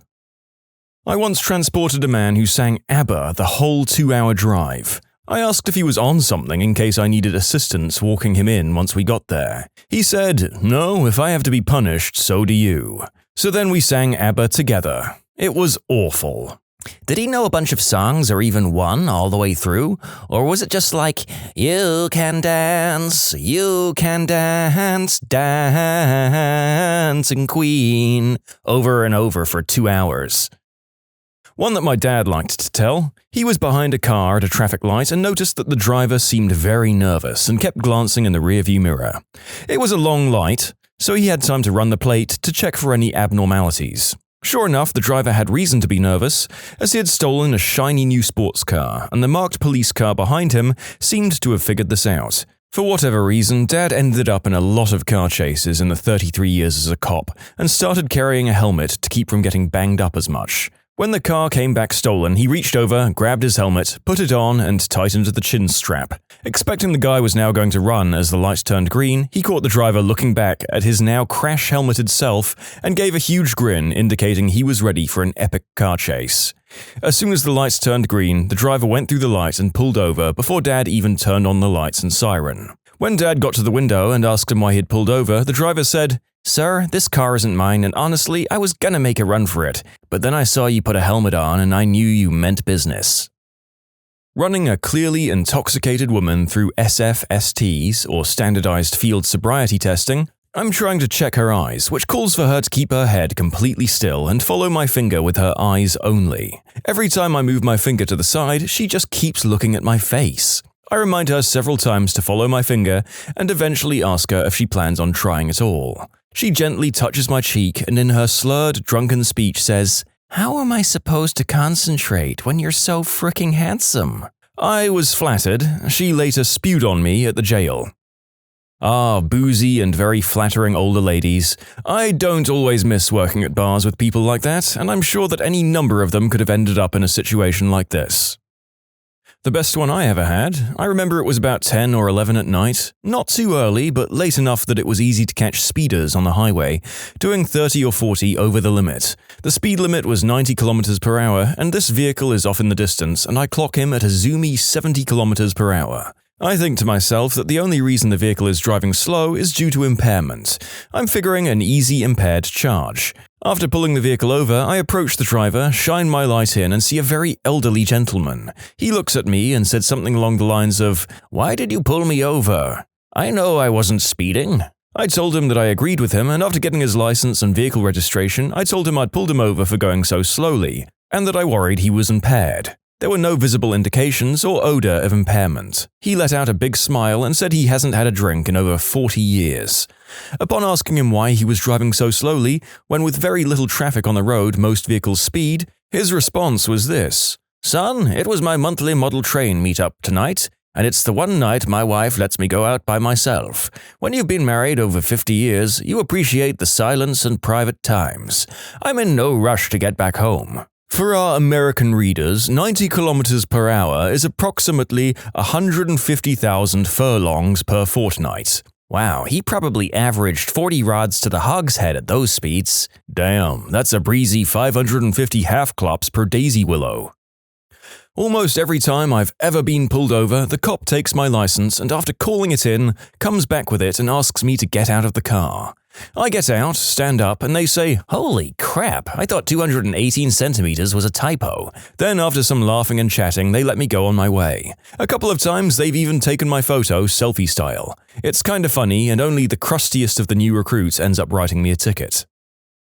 I remember my friend and I were behind these factories that were near his childhood house. We always wanted to go back there and just look around. As we were down there, a cop car rolls up on us and I immediately thought we were going to get in trouble for trespassing. The cop asks my friend what we're doing here and then points to the sign where it said, "No trespassing." I was shocked by my friend's response. He begins to speak Spanish to the cop, telling him we were abiding by the law. He tells the cop in fake broken English, we no trespassing. We only 2 people. Sign says no trespassing. I literally had to hold in laughter, but the cop burst out laughing and told us to go home. There's a homeless guy in my city who has a few mental issues. He's typically easy to deal with, so we normally leave him alone. But every now and again he'll do something that warrants an arrest or a trip to the hospital for a mental health evaluation, and when he realizes that he's about to be arrested, the very first thing he does is take off his clothes. This guy is about 5'2" and has absolutely the largest wang that any of us have ever seen. He'll then run into the street and dance with his giant dong flapping all over the place while we try to take him into custody. He will even occasionally drop a dookie during the process. Most of us officers who have some time will do anything to avoid him, or send the rookies to do the duty work. Ah, meat spinning the first-timers I see. Good work, Corporal. You know what they say, crap flows downhill. My neighbor is a cop, and he just told me the story of how he pulled over a lady and her little 3-year-old kid who looked very frightened of him pulling over his mum. Before he could say anything, she said, "Oh, honey, don't worry. Police officers are our friends. This nice man is supposed to make sure we all follow the rules." Got the lady for 13 over in a pretty empty street, ran her information and was going to give her a ticket, since it was 13 over in a 35. The kid said, "All right," when he started walking to his car. "Wait, I'm having a birthday tomorrow. You don't have to bring anything. I just want all my friends there." Too cute to ticket, and the mum said he could come by. Little man's getting a cool Lego set too. This sounds like the premise of a really adorable family movie. Cop comes to party and falls in love with single mom. Adorable child is what brought them together. I also want to make clear that policing is not an effective way to prevent or reduce crime. Abolition is possible. I wouldn't watch this movie unless it engaged with the cop leaving his job. Not me, but my brother. He was driving our family's 1980s minivan home and was flying down a hill. The cop nabbed him at the bottom and asked him if he knew how fast he was going. The only response he had was, "Well, honestly, officer, the speedometer tops out at 85, so I really have no idea." The officer cracked up, but still gave him a ticket. When I was still in field training, I was doing traffic stops with my field training officer, or FTO. We stopped this one kid who I felt like I'd seen before, but he also happened to have a warrant out. I said, "Hey man, I'm sorry, but it seems you have a warrant and I'm going to have to take you in today. Can you please step out?" He opens the door and glances back at my FTO and hesitated for a second. I saw him target glancing toward the parking lot across the street, so I asked, "You're not going to run on me, right?" And he said, "No ma'am, not from you. I've seen you at the gym." "But you'd run from my sergeant?" "Oh yeah, I've seen him at McDonald's." I couldn't hold it in. Haha. Can't fault the kid's logic, although I have to say that half the people I've seen at the gym can't run for crap either. Gains and cardio together, people. At a previous employer, our main data center was about 10 minutes up the road from the office. Trips between the two were commonplace, we all ran back and forth frequently. This day we were having a connectivity issue to an entire rack of gear, and I was flying over to the data center to troubleshoot. There was construction between the office and DC, and it had been there for weeks by this point. Fines are doubled in construction zones in the state I live in, and I'm usually careful to not speed in them because those tickets are expensive.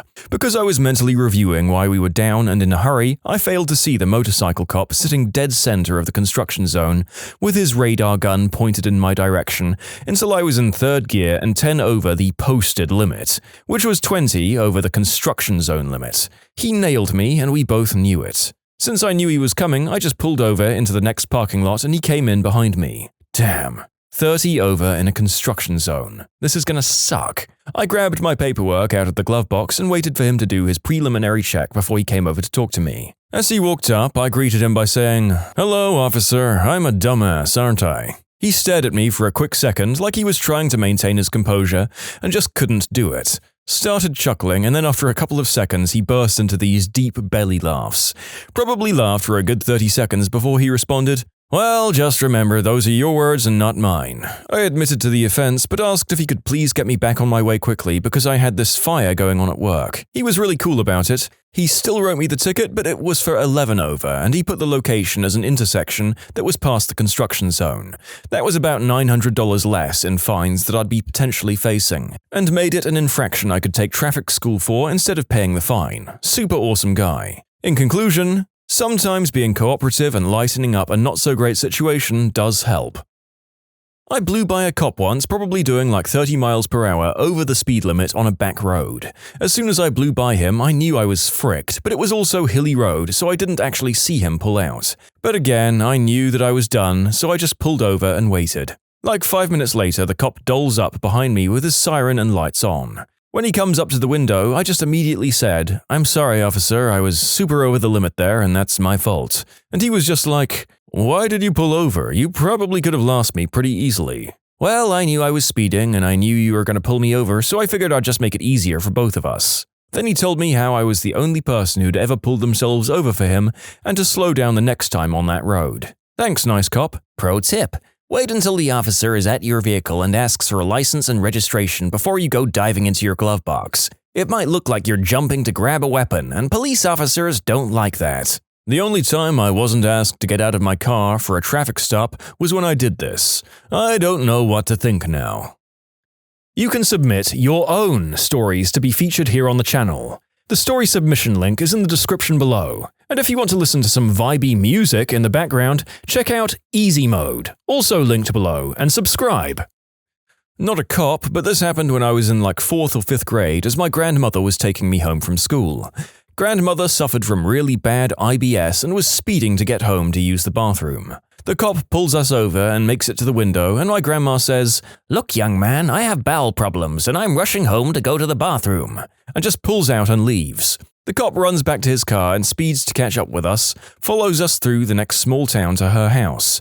She gets straight out of the car and goes into the house, while the cop keeps saying, "Ma'am, come back here, ma'am, you can't go inside," etc. She totally ignores him. At this point, my grandpa pulls up because someone had called him at his work to tell him a cop was following my grandma through the 2 small towns and that they thought something could be wrong.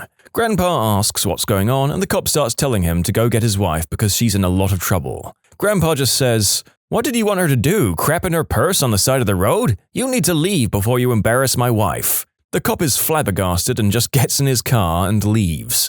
Grandpa and I walk in the house, and my grandpa is getting out of the bathroom and says, "I need to go talk to that young man and get my ticket." Grandpa tells her, "He was just following you home to make sure you got there safe. Are you feeling okay?" He gives her a kiss and goes back to work.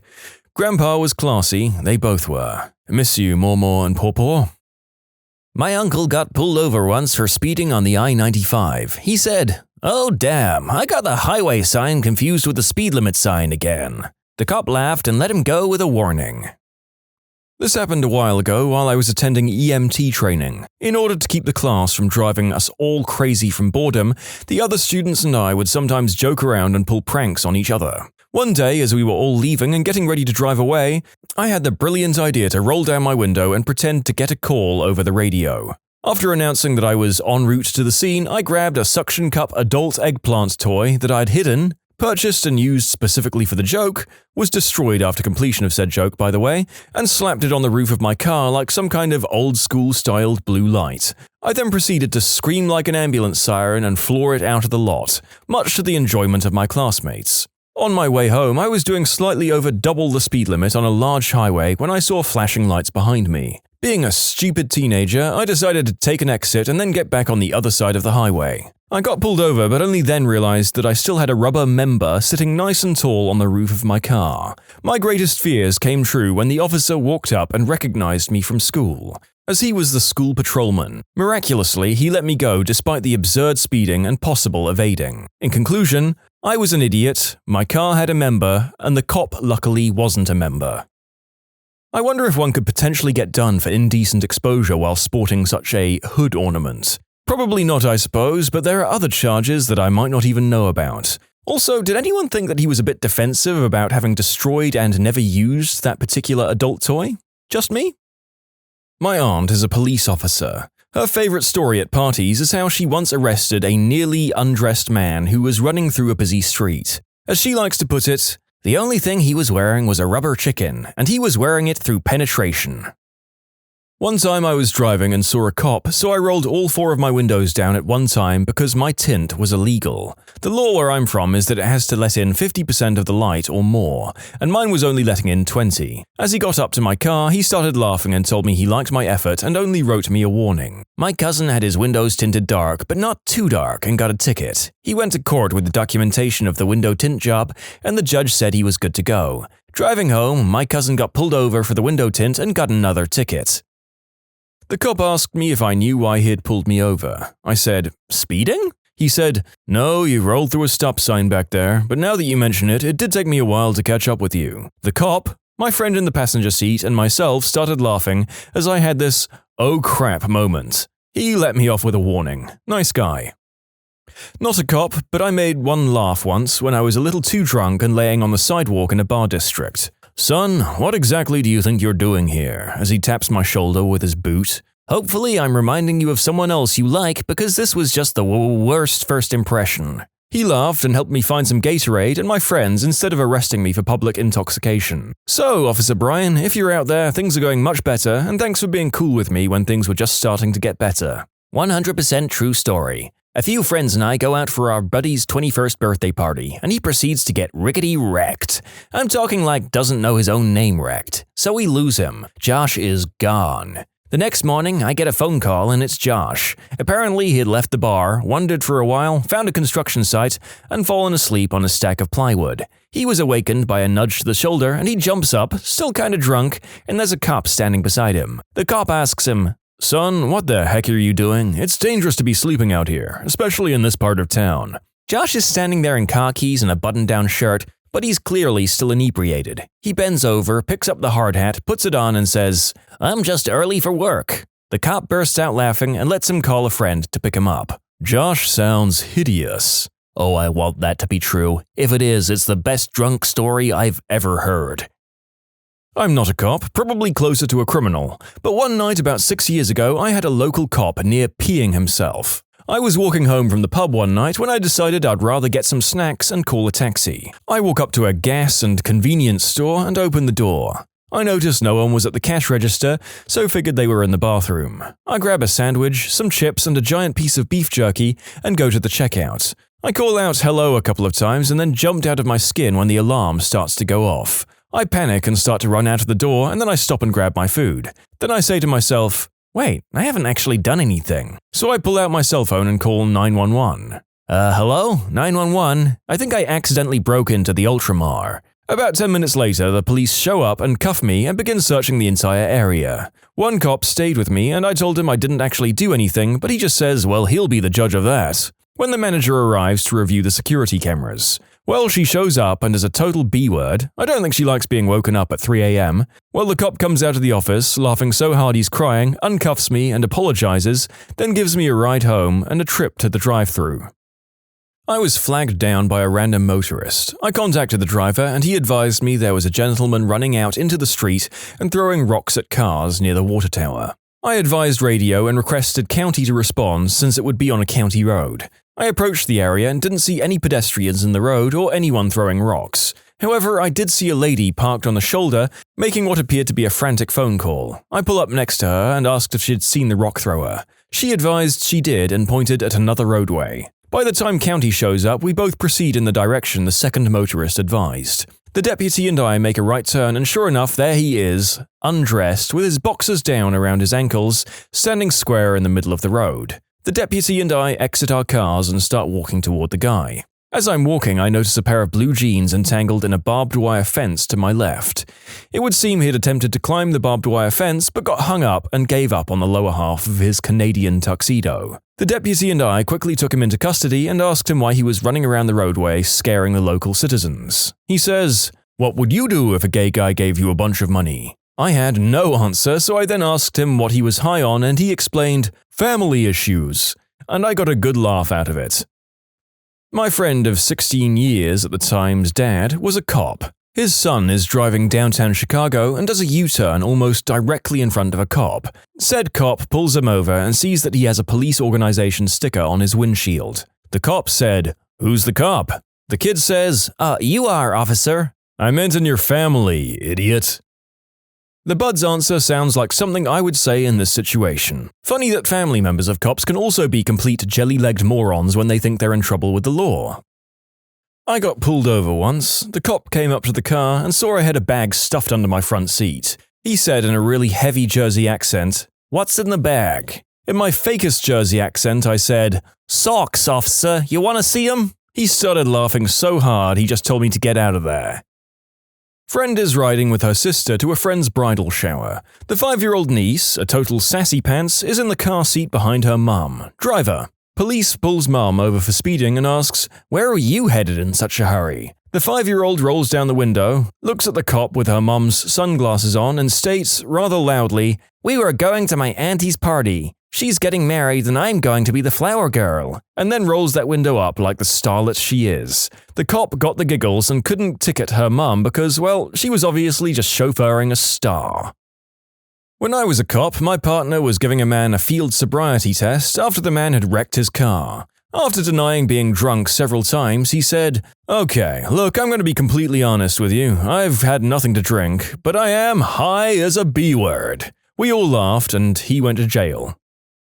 Got called to a domestic. A married couple had split, UK, and the husband was living elsewhere. It was a weekend and he'd come to collect his young child to sleep over that night. A childminder was looking after said child while the wife was out at work. The husband was parked on the narrow driveway and the wife arrived. She blocked him out of sheer nastiness. That's when we were called by the husband. The husband knew the law and wanted police to witness that no offense was caused. Husband places young child safely into his car, lovely new BMW estate, whilst childish wife screamed and laughed that he couldn't go anywhere. The husband smiles at us, the 2 officers, and Julie goes rallying across the front garden. I'm talking through 6-foot laurel bushes, across beautiful rose beds, the lot. The wife screamed at us now as the husband had left, wanted us to prosecute the husband for destroying her beautiful garden. We said no, it's his garden too, and no people were injured. When you subscribe, make sure to hit the bell to turn on notifications.